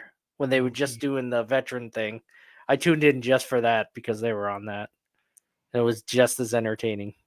It's a shame, man. They brought Loki in. He was just never going to work in WWE. Never. No, it wasn't going to happen. Yeah, it wasn't going to happen anywhere. When he knocked out like so many people. Like that one dude he knocked out in Ring of Honor, and then he fucking tried to pick him up and do more spots with him. It's like, oh, was that Moff or no? It wasn't Moff. It was some other Special K guy, right? I think so. I think it was. I was front row for that one. But I mean, you knocked the motherfucker out. Just drag him in and pin him. It's over. Or just tell the referee, fucking call it. You know what I'm saying? He knocked out Prince that would have been a statement. He fucking knocked some dummy out in MLW. Oh, it was somebody that was with Selena De La Renta. He fucking kicked and that dude was out and they just dragged him out. And even Selena, when she was on the show, she's like, bro. And the dude that was her Sicario had to wrestle the fucking match without him. Oh, jeez. Listen, you knock somebody out, that's it. Fucking call it. It is what it is. Whether it was meant to happen or not, it's done. Yeah. It's Yep. done. Very true. So So I don't. WWE also signed former TNA champion in the big surprise of the week. Joe Hendry is apparently now officially signed to. There you go. No, I mean, Signed no to a surprise contract. there. That was like one Yeah. of the worst Yeah. kept secrets of the past couple of years. Oh yeah, it's up there with Jordan Grace signing. My concern, though, and I know Double T said it, is Joe Hendry just Jey Uso? Is he just an entrance? In NXT, he's not even an entrance, or at least I try and catch NXT. I watch at least some of it every week. Yeah, and it's And always something goofy. he's not even an entrance anymore. Somebody says his name and he appears out of a trash can or a refrigerator or something else. Like maybe it's entertaining, but it feels like they're just not taking advantage because he's pretty good. He's a good wrestler. Well, Double T would disagree with that, but I agree. I think he's just fine, but he's Yeah. one of those gimmicks where I don't think it's going to play on the big roster. Like I don't think it's going to play. Like it was cool seeing him at WrestleMania. I loved it. The crowd loved it. Randy Orton loved it, but you know what I'm saying? Like what's he going to do? Just fucking pop out of everything at ringside? Yeah. Eventually, he's got to wrestle. Yeah, they got to let him wrestle. Yeah. Yeah. So, Also true. I don't know, but wasn't he involved with some shit now with he had one of the girls like him. Thea Hale. Yeah, so aren't they going to be feuding with what's her name, Chelsea and they've got a upcoming match. I think it's during NXT Gold Rush. It's the second week or the first week. First week of Gold Rush. So tomorrow, actually, Chelsea Green and Ethan Page against Hendry and Hale for the mixed tag team titles. AAA. They're going to wind up not winning that, right? No. I mean, why would you take it off of Ethan and Chelsea right now? Yeah. They're just too good of a pair. So Carmelo Hayes, is he flopping on the main roster at this point? Or is he still paying his dues, if that's what they're calling it? Like it's hard to say because he's been up there for about a year, right? I think at this point, or at least it feels like a year. Yeah, I don't know, because I'm seeing he's got a match against Bronson Reed in this final John Cena shit too. Not a chance. But that's what I mean. Like he's just the sacrificial lamb at this point. Yeah, I mean, I hate the Miz. I really hate, and the fact that like he was with the Miz for a while kind of turned me off of him. I think in the beginning, you don't like that. You don't like Mellow Camp Miz? I don't like or anything. Mellow Won't Miz or whatever the fuck it was. Mellow flopped Miz or whatever. But, well, we could be seeing more Carmelo Hayes come New Year's because SmackDown's going back to 3 hours. Oh my god, just what we need. What the fuck are they doing? Yeah, it didn't work the first time. Don't do it again. And what's it on? It's on USA now, isn't it? Yeah, Fridays 8:00 on USA. So they apparently need more revenue because they ain't selling fucking tickets. Yeah, we should ask Double T if Raw's even sold out tonight. I would assume. I don't think we talked about it, but I think tickets for John Cena's final match, when they actually went on sale, a lot of the people that were in the queue decided not to buy tickets because the cheapest ticket in the house was $500. Jeez. 500 for the cheapest, and ringside I think was clocking in at $11K for primo ringside on camera. Yeah, it's gonna get to the point. People can't afford this shit. Meanwhile, from what I understand, Blood and Guts, $50 ringside. No way. That's what I heard. That one I can't confirm. The WWE prices for sure, 100% has been reported. Well, but still, even if it was $200 at ringside for AEW, yeah, that I would believe. Yeah, that's not bad. That's nothing. Yeah. Well, somebody else's retirement tour sold out. Who's that? Tanahashi. They Fucking sold go out Ace, everything baby. they got at the Dome. Good for them. Over 30,000. They're gonna release more seats afterwards too. Which makes me wonder whether or not the fucking Young Bucks and some of these other guys are going to try to shoehorn their way onto that show. I wouldn't put it past them. I wouldn't put it past them. Surprise me, but there's probably still some bad blood there. Wouldn't surprise me either. Yeah, but you've got Okada headlining your show, and Okada's not New Japan anymore. You know what I'm saying? Yeah, that's true. So, I mean, New Japan needs the fucking ducats at this point. Their business has been down. I think if New Japan still did 2 nights, you could see the Bucks getting on there. But the fact that it's one night, that's a lot of guys to get on one card. Yeah, but they do it. They do what fucking AEW does. They'll load up 16 matches. Yeah, but is the Rambo still a thing? That maybe they could put the Young Bucks. The Rando, that was always my favorite. How many years did fucking Yano win that thing? A lot of years. That's right. That was the King of Pro title that he would always win. Yeah. Yeah. Loved it. I remember the random Scott Norton appearance or Haku or somebody. Yeah, they did that shit when they were like, one of them looked like a fucking high school gym and they were fucking wrestling on the stage for that fucking thing. It's good shit. I mean, like I just haven't watched New Japan in forever. The heyday's been behind it. Hopefully this kind of sparks something, but I think this might just be a one-time thing for Tanahashi. Yeah. I mean, I haven't watched in a long time too, but I hear a lot of good things about, like what Suji's doing at the top of the card. So hopefully it'll give more guys a chance to work and make money. So hopefully they can pick it up again. Hope so. Yeah. Well, that's our New Japan talk for the evening. Oh, that's great that Matt wasn't here for it too. Too bad, Matt. You missed out. You want to go be there for John Cena? I bet you doesn't even see him. I don't know. We covered AEW. I'm just trying to see, TNA. I mean, yeah. Somebody got fucked. Yeah. Yep. I was not expecting to wake up Friday morning to a new TNA heavyweight champion. They did Santana dirty. They really fucking did. Which begs the question: was this a hot shot because maybe Santana's going to NXT permanently?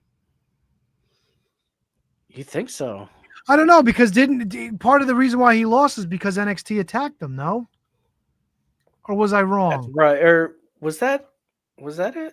I don't know who the fuck attacked him. I have no idea. I know NXT was there. I remember seeing like the picture of all the guys there and everything. Let me see. Yeah, but Santana got beat up, and then Kazarian fucking cashed in, and there you go. That's right. Yeah, right after he beats up Ryan Nemeth. Yeah, Nemeth. The NXT wrestlers, and then Kazarian cashes in. The 6th Grand Slam champion in NXT history. So I like Kazarian too, but yeah, but they almost did the same thing with Josh Alexander, right? Like this one, they actually waited a week before they did it, and that was recent history too, man.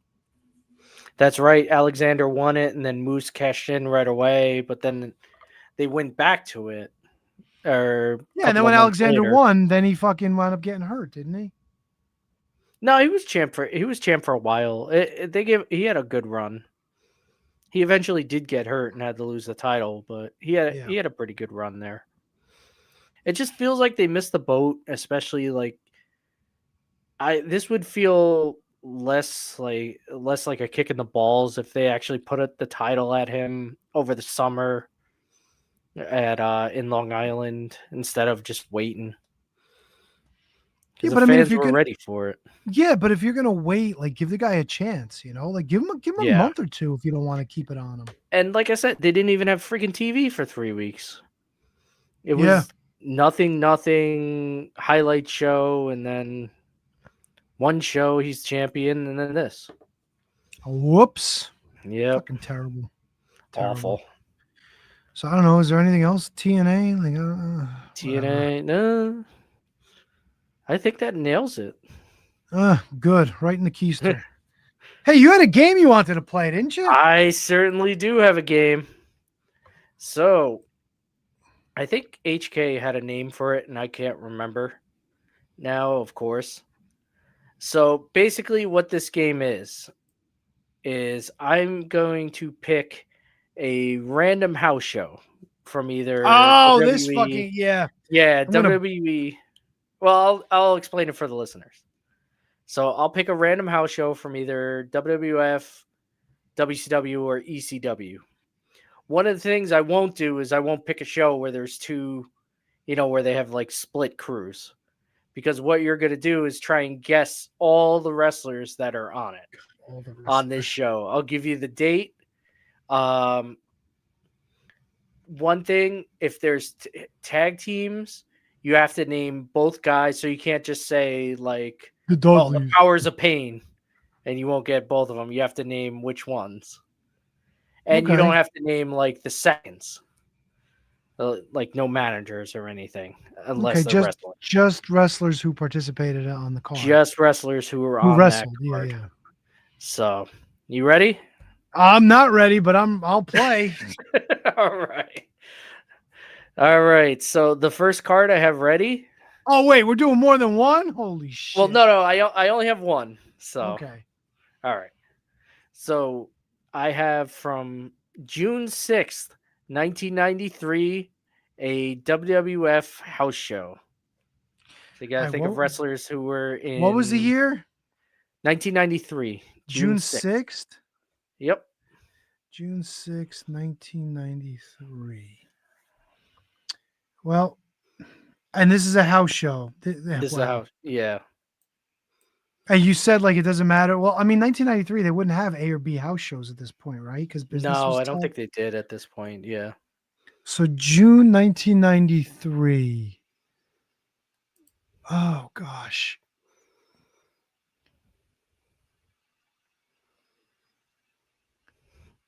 So wait a minute. So this would have been after WrestleMania 9. So Hogan would have still been champion at this point? Yeah.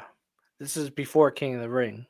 Yeah, but I don't know if Hogan would have been on a house show. I think he was probably floating around Japan at this point. So I'm not going to say Hogan was on. You're looking funny, though. Like maybe Hogan was on the show. Wait, where did the show take place? Let's start with that. Oh, fuck. That's the one thing I should have. I would look it up, but it would fucking give me the whole rundown of the card. No. Oh, yeah, that's true. 6th. I mean, if you could find it. I'll find it, yeah. Do you remember where King of the Ring was that year? Can you at least give me those stats? Because then maybe we can narrow down like around what area of the country it might have been in. So this happened, it was in Albany, New York. Oh, this is an Albany show? Arena. Yeah. Oh, God. Yep. That's fucking old school WWF right there. Yep. 1993. Okay, so I'm going to say... I don't think it was above Yokozuna to work house shows. So let's start with Yoko. Was he on the show? Yokozuna was on this show. All right, so we got Yoko. Ding, ding, ding.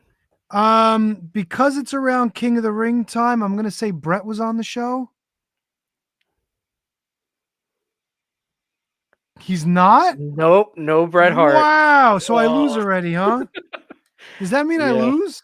Yeah, that would be if we did it with all of us, that would mean I would want to do this as like a round robin thing. Oh, so if you miss one, you're out. Yeah. Oh, I guess I'm out. I suck. Are we talking? Do you want to keep it? Do you want to keep going? Yeah, I want to keep going. Keep going. How many matches? Can you give me how many matches are on the card? Let me see. Probably 6. The breakdown, I broke it down to like I did like a little spreadsheet of it. Oh, okay. Let me see. So that's all right if you don't know. No, I got it. I got it right back up. 1, 2, 3, 4, 5, 6, 7 matches. Yoko would have had to have worked someone. Huh. Who else was around in 93? And this is a house show? It was a pretty random show. Was Mr. Perfect wrestling at that point?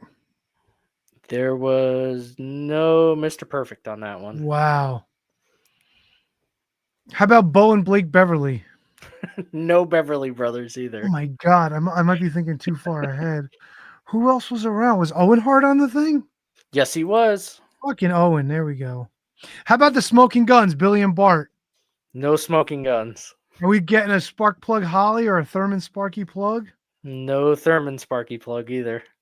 Wow. How about a Freddie Joe Floyd? Oh, that's way too early. Yeah, I was gonna Freddie say. Joe Floyd was still in. How about a Smokey, Marty Jannetty or a Shawn Michaels? Shawn Michael, you got them both. Both were on Really? that show. Yep. Was Savio Vega or Quang around at this point? No No. Savio. I think Quang was a year later. How about a Mountie? Nope, no Mountie. This is gonna be harder than I thought. How about a Jean-Pierre Lafitte?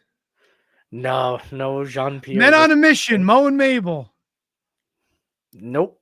I think it's too early for them, right? I know. I'm trying to think of who was around in '93. Yeah, even the Smoking Guns. Oh, Jeff didn't Jarrett.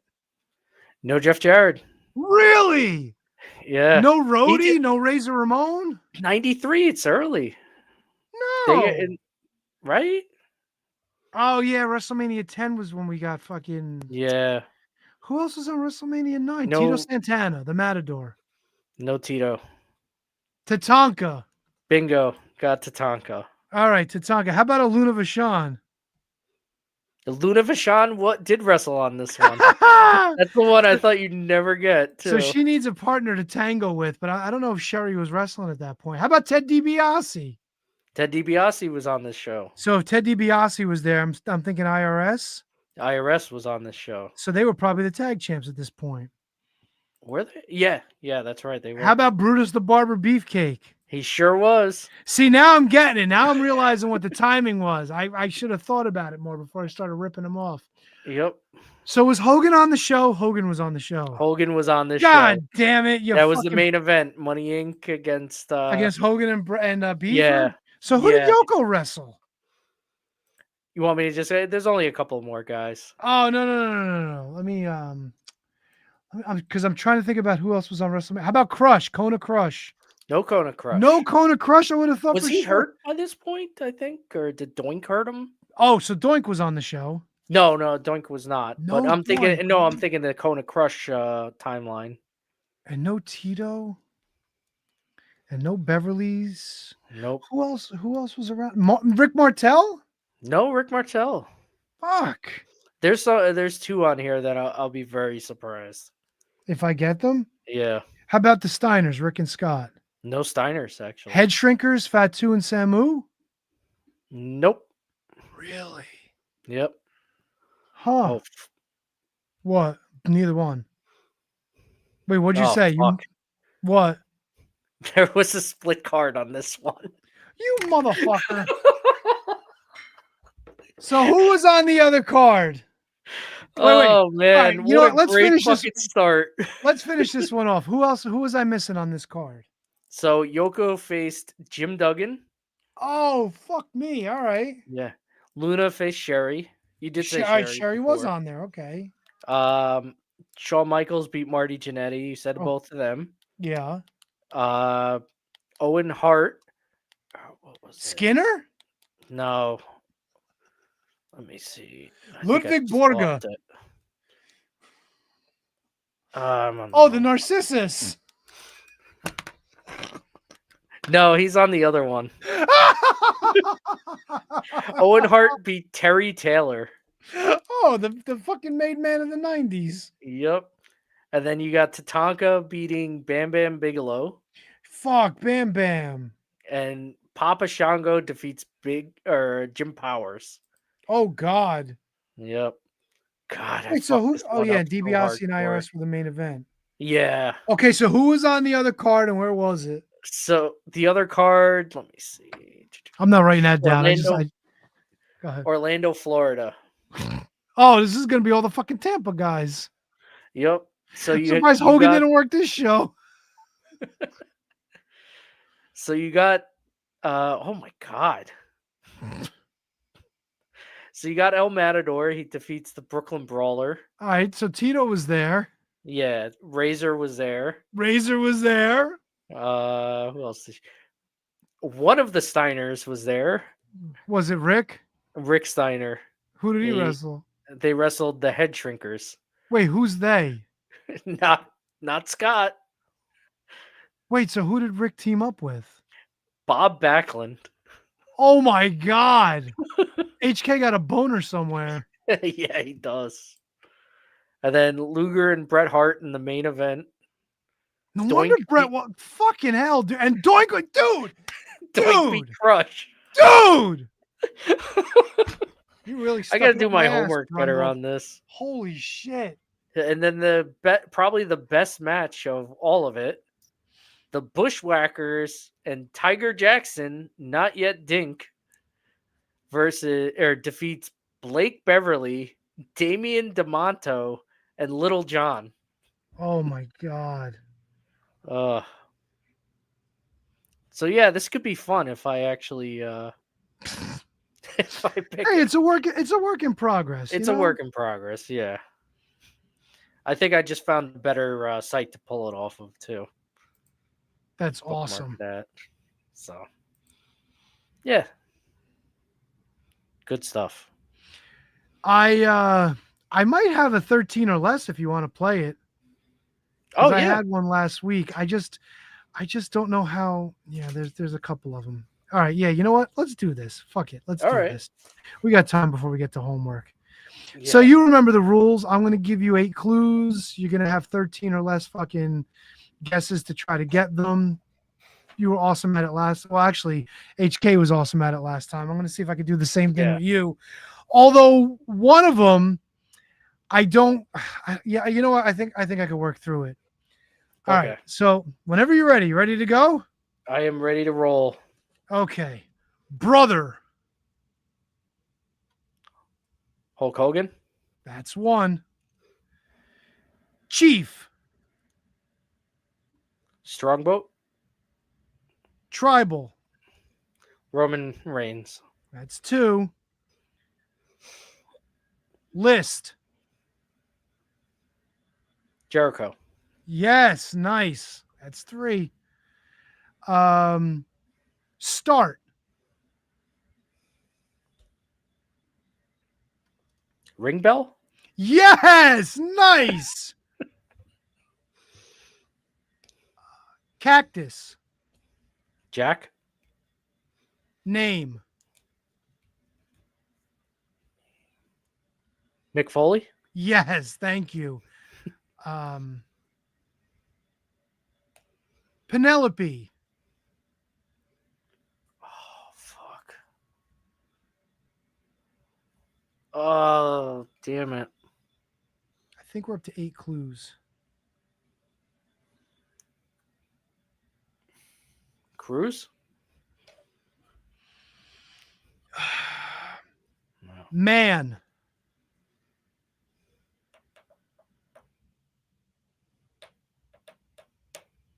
Max Payne. Miro. Oh. Rusev? Or Kip Sabian? Yes. Holy There it is. shit. There it is. All right, good. I got 4 clues left for the last 2. Throat. Sleeper? Grab. Choke. Choke slam.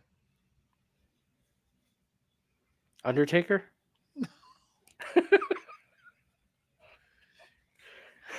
Grip.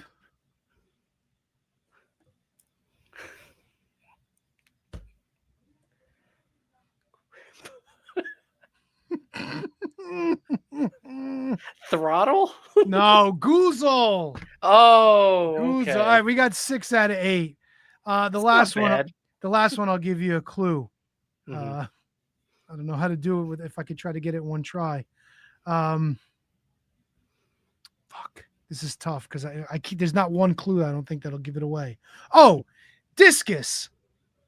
Kerry Von Erich. Fucking A, yeah. All right. I was thinking first. I was like Foot. No, he's gonna say Kamala.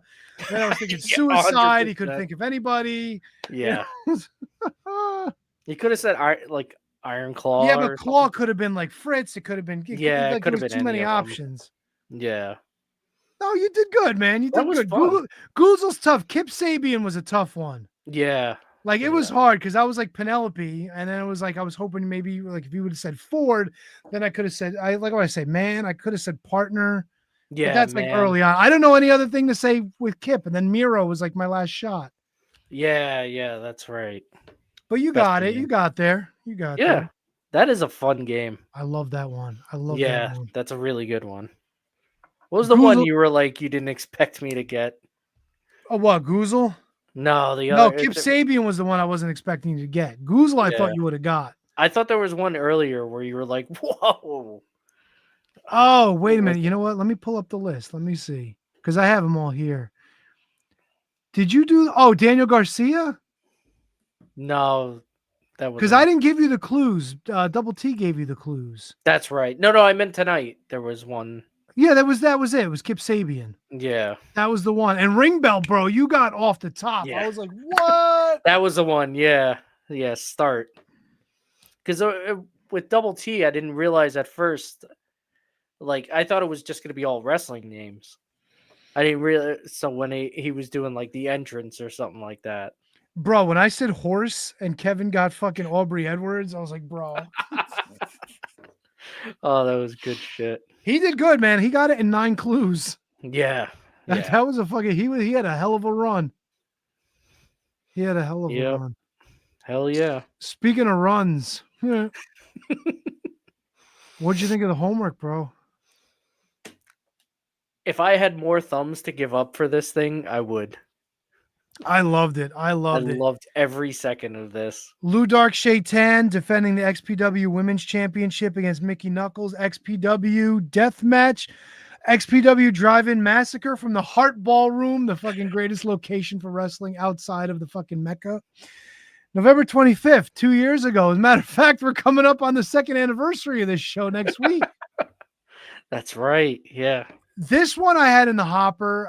It was one of the ones where I was always like A, B, or C that never got picked. And I just had it there. And I was so aggravated last week. And I was like, you know what? We're going for the gusto. And isn't it funny that it worked out that way? Because HK's not here tonight. So I get the feeling the streak is going to continue of fucking good matches. I think so. So I have you am watched- interested to hear what either him or Matt would have to say No, about fuck this them. one. They missed out. They weren't here tonight. Tough titties on them. Oh no, it's still the streak. I'm just saying, after the streak continues. Yeah, fuck them. Yeah. Streak like in my drawers. Anyway, My bed. you know what? Like the beginning of it was goofy. It was Larry Legend's birthday, so Mickey Knuckles kind of did a dance for him, and he got the fucking motorboat, and they ripped his shirt open and shit, and that was a lot of fun. Not gonna lie, like it was goofy and it was stupid. I'm like, why the fuck are they doing this? And I'm like, because this is fucking funny, you know? Yeah. She sang you wish happy you were birthday, Larry like Legend at that point. like Marilyn Monroe, dude. I hate to say it because it's Mhm. supposed to be like fucking hardcore death match. Like these women want to murder each other. Mickey Knuckles, man, she could turn that shit on, dude. Yes. You know what? I think she missed her calling. Yeah. I think she missed her calling. I'm not saying she needed an OF, but dare I say Mickey Knuckles, sex symbol. 100%. And you can write that down. I don't give a fuck. That might be the title of the episode. I fucking said it. I mean, all you got to do is follow her on Instagram. Oh, And she really? puts on, well, no, she always puts up like, send me an anonymous message. And some of the messages she gets are just off the fucking wall. It's Guaranteed. constantly like stuff like, hey, you want to get fucked or stuff like that. Well, she all always the says time. it. We're either fighting or fucking. It's one or the other. That's right. Either That's way, like- it's going to hurt. Yeah. I think I'd rather fight at that point. Because I don't know what her idea of fucking is, dude. I honestly don't know. And I I guess don't we think kinda I don't saw even some think of you it. could go 6-7 at that point because I don't know if it's column A, column B. To be honest with you, I don't know anybody that survived that. I don't know. You read her book, you find out a few people. But Really? yeah. Fuck, Yeah. you got her book? Yeah, I do. Is I'll it? lend Is it this? to you. I don't even. I'll fucking buy it if it's still out there. Oh yeah. You can get it right off of Amazon.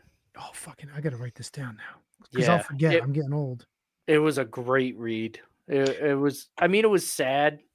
It was definitely sad at times because of some of the shit she went through growing up and being Oh, I around know. Ian Yeah. Rotten and everything. But Well, Ian it Rotten was seems a like fucking scumbag. he's still alive, so he is a scumbag. No, he But still is yeah, for sure. For sure. this definitely paints him. If you didn't already know, this paints him in a shittier picture. He's a Not complete asshole. not like he really needed that, to be honest. Yeah, very true. But But my yeah, God. she came on top of it. So Oh yeah. yeah. I know that was in poor taste, but you gotta jump on those when they happen. Oh yeah, of course. So yeah, so there was a lot of goofy. So it was like the thing was 30 minutes on YouTube. But Yeah. it really was not a 30-minute match, but No. it was just so weird because the two of them, like Ludark and Mickey, were getting along the whole time, and like like this whole thing for what's his name for Larry Legend, and they were like pals. And the next thing you know, at one point, Ludark just fucking runs to the corner and that sunset flip into the fucking glass and everything. Gosh, yeah. I love death matches. I love when they start like that, just like right off the bat, just something huge happens. It's a blast. But you know what else I like too? They settled in for a while. Yes. They settled in for a while. There was a little bit of this and that here and there, but it wasn't a lot. It wasn't like they were just beating the shit out of each other. Yeah. That came later. As we started building toward the end of the match. But still, man, like there was one point when they were on the outside and Mickey just kind of lit up and her eyes came out of her head, and then she just fucked up Ludark for about a minute or so. And then we rested, and then she came out of it and she was like, okay, we're good. And then she fucks with the people in the crowd. Bro, I didn't know who was on commentary for a while. Me too, yeah. And then it was like she got hit in the cunt or whatever he said at one point. And then I saw them when they panned. I said, Jesus Christ, it's Schlack. No wonder this fucking guy's out of his mind. Oh my God. Like it bothered me at first because I was like, who is this fucking jobber doing this annoying voice and everything? And then I see it's Schlack. I'm like, oh, okay, this is great now. It's Yeah, Schlack. now it's great. But that is Schlack.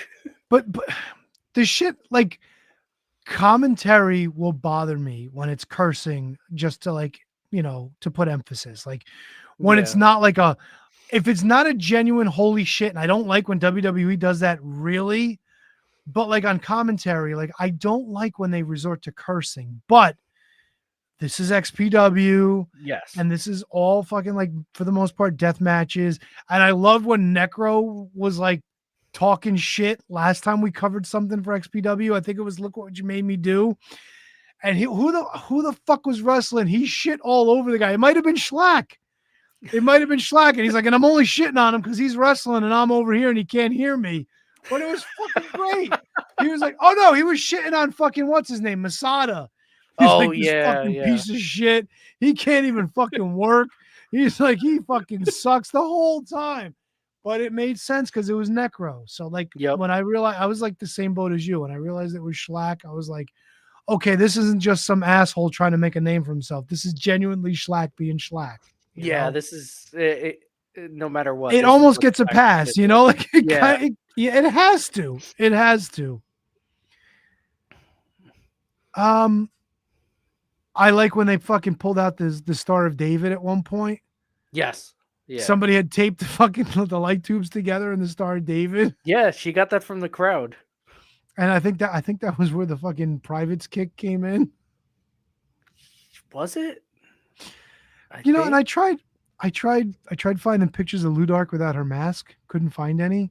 Although she's got no problems tipping her mask back to fucking chug another beer. Smoke a joint. Oh, so I'm sure she was feeling no pain during this match. No, none at all. So here's the other thing. The gussets in the asshole. Oh Oh, and she's fucking. She was even headbutting him on her, right? Wasn't she? Yeah, yeah.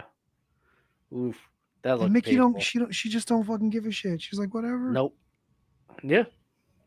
She gonna mess up that moneymaker, man. I still don't like when she does that shit. I mean, after Gus's she's been wrestling like this for years. I think her ass is invulnerable at this point. She's got I wouldn't say impenetrable, but it's definitely invulnerable. Let me write that one down. She probably expects that shit too, right? She's probably just like, yeah, whatever. Here it is, boys. Yeah. Have at it. I joke because it's true. Yeah. What'd you think of the finish? That was not good. Oh man, neither one of them were pinned. To be honest, neither one of them, and they didn't go through the table, and everybody was kind of confused that it happened, and it really took away from, dare I say, an otherwise entertaining match. Yeah, it did. And then Larry Legend shits all over the referee right afterwards too. Well, fucking for the whole time, as he should. Fuck him. Yeah. Oh man, but then they love each other again at the end. That's what's so weird, right? Like Ludark is holding up the belt, and then she's trying to put it around Mickey's waist, and then she realizes it doesn't fit. Not around her ass, that's for sure. That's fucking disappointing, though. It's like we get it, and Mickey's a bigger gal, Maybe just put it over her shoulder, Yeah. You know what I'm saying? Like, I know Mickey don't give a fuck, but it's for the visual. It's just kind of like, just give her the belt, hold her arm up, bow to her, whatever fucking other stupid shit you want to do. Smoke your joints together. Yeah. Yeah. So it's weird. So like they knew like going in, like they were gonna beat each other up, but they're still buddies and shit. Yeah. They've been friends for. I remember that from the book. They got along really good, those two. So they say, and like deathmatch wrestlers that are buddies, so usually you could do more to each other because you trust each other more. So it makes for better matches a lot of times. Anything else that stood out to you on this one? I didn't mention it right away, but I absolutely love, like 2 seconds into this video, like they have the graphic of Ludark, and then they move to the graphic of Mickey. It's just her playing with her ass. I knew from 2 seconds in, I was like, this is gonna be great. So yeah, this was good. Made me wish I went to a Hurt Ballroom show. There's one coming up this Friday. Yeah, that's right. That's Revolver and Arrival. Yep. Yeah, I don't know. I was looking into like where I could possibly park, and honestly, I don't know if I have a car old enough that I want to leave in that part of Newark. See, I always mix up for some reason at first when I was watching this. I always mix this up with Jersey City, the White Eagle Hall, because it's that's the one type. That's the one AWA used to run out of all the time, right? When they were did they? There was no, maybe I'm thinking of another place, but like remember when they brought back AWA, but it was Dale Gagner. Yeah, he was just biting off the name and shit. I want to say they used to hold their shows there, but I might be wrong. Yeah, I went to Jersey Championship Wrestling earlier this year. There, they had their J Cup there. The J Cup. It's so hard to believe that's still a thing. Yep. Well, Masha Slamovich won that one. I don't think she's going to go three-peat. Why not? She hasn't been around since she beat up Akira. So I guess that's it for that her, whole huh? thing. Yeah, they have a new JCW champion. She hasn't been mentioned once on TNA. I think of that whole thing, she didn't come out looking very good. No, most abusers don't. Yeah, very true. It's going to be another person on the list that's going to be persona non grata for the wrestling business. Yeah. You wiped that episode yet? Wait, we had Masha on? Yeah, you guys had. I think you had Masha on. I don't know if I was there for that. Dude, I don't know. There's one day I just got to go back over the entire archive. I got to see who I got to take off. I got to add people to the list, man. It's been a long time since I've added like new people. Yeah. I don't know. It was cool for a while. Let's keep track, but now it's just like, it's busy. We've had busy year. We sure have, buddy. We sure have. Yeah. Speaking of busy, Just a couple days ago, the latest of the Rogue Indie Chronicles dropped. Oh yeah. So if you want to hear about a fun road trip between HK and his buddies, this one, the show was fun, but the main event was after the show for sure. Lots of laughs.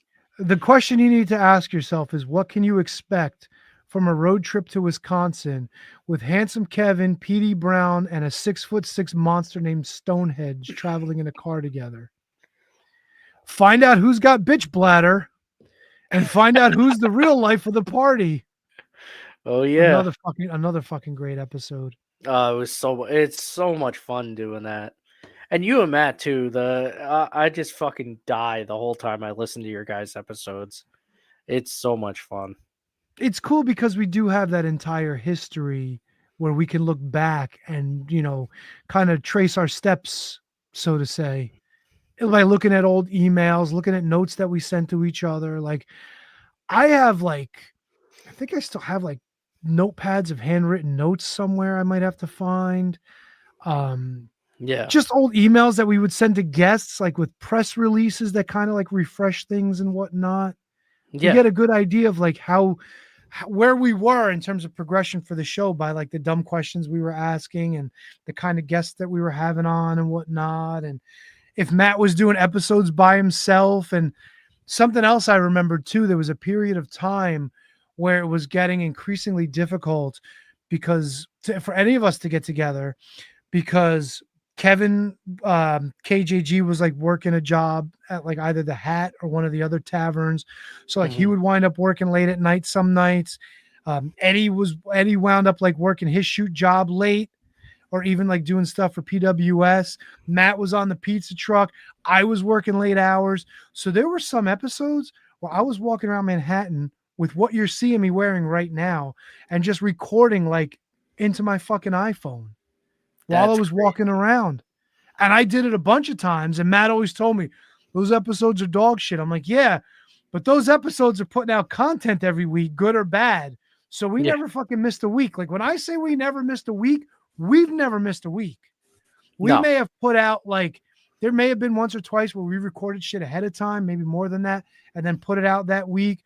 Or like something like, well, let's hold on to this for a rainy day. And hey, it's a rainy day. Let's put that out there. So it kept us going, man. And like I enjoyed recording some of them.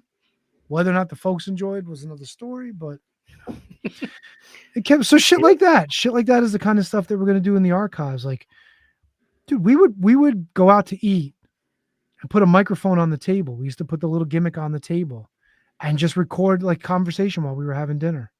Yeah. And that's the most fun too. Because if you're a wrestling fan, pretty much everybody has those friends that you sit there and you could just talk wrestling for hours. I know I do, and I have with you guys too, and it's just so easy. So I could see those episodes being just a blast to do. Yeah, like Matt says, he's like, we're all older. He's like, who else can say that they can sit down with their buddies once a week and just shoot the shit? Yeah. Yeah, that's true. And this is what we've created, and this is what we do, for better or worse. For as of next week, 14 years. Oh my God, the 14th anniversary of the Shining Wizards. Yeah, we've got extra guests lined up. I don't know if Double T is going to put them out into the universe yet, but we'll be back at full force hopefully next week. I'm assuming we will be. I don't see why we wouldn't be. Yep.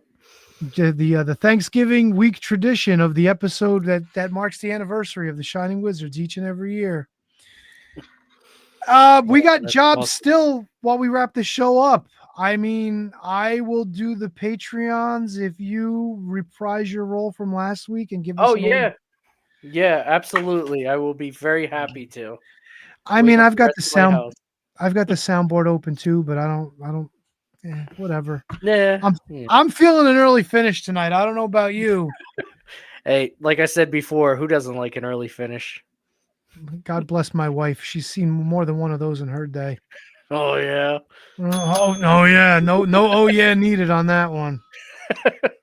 And let me take down the fucking media. And with that, we cue music. This has been a production of the Shining Wizards Network. Has it? For everything Shining Wizards, visit shiningwizards.com. Can and I? don't forget to listen to all the great shows of the Shining Wizards Network. Let's thank those who support us. The executive producers, Manny Kratzo, Mike Peterson. Our producers, Kate Hensler, Matt Garifo, Al Day, Ryan Schlong, High Five Tom, David Henry Bauer III, Keith Parker, Michael Hammond, Kathy Hummer, I Dunk Biscuits, Jesse Elwell, and Emily Brock. Next week, 14 years, people. Brundo, give me the finish.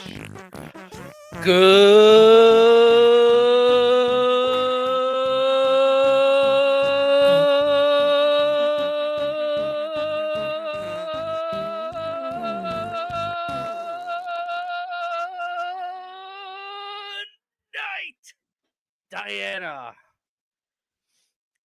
See you next week. Enjoy Dynamite. Deuces. Fuck me to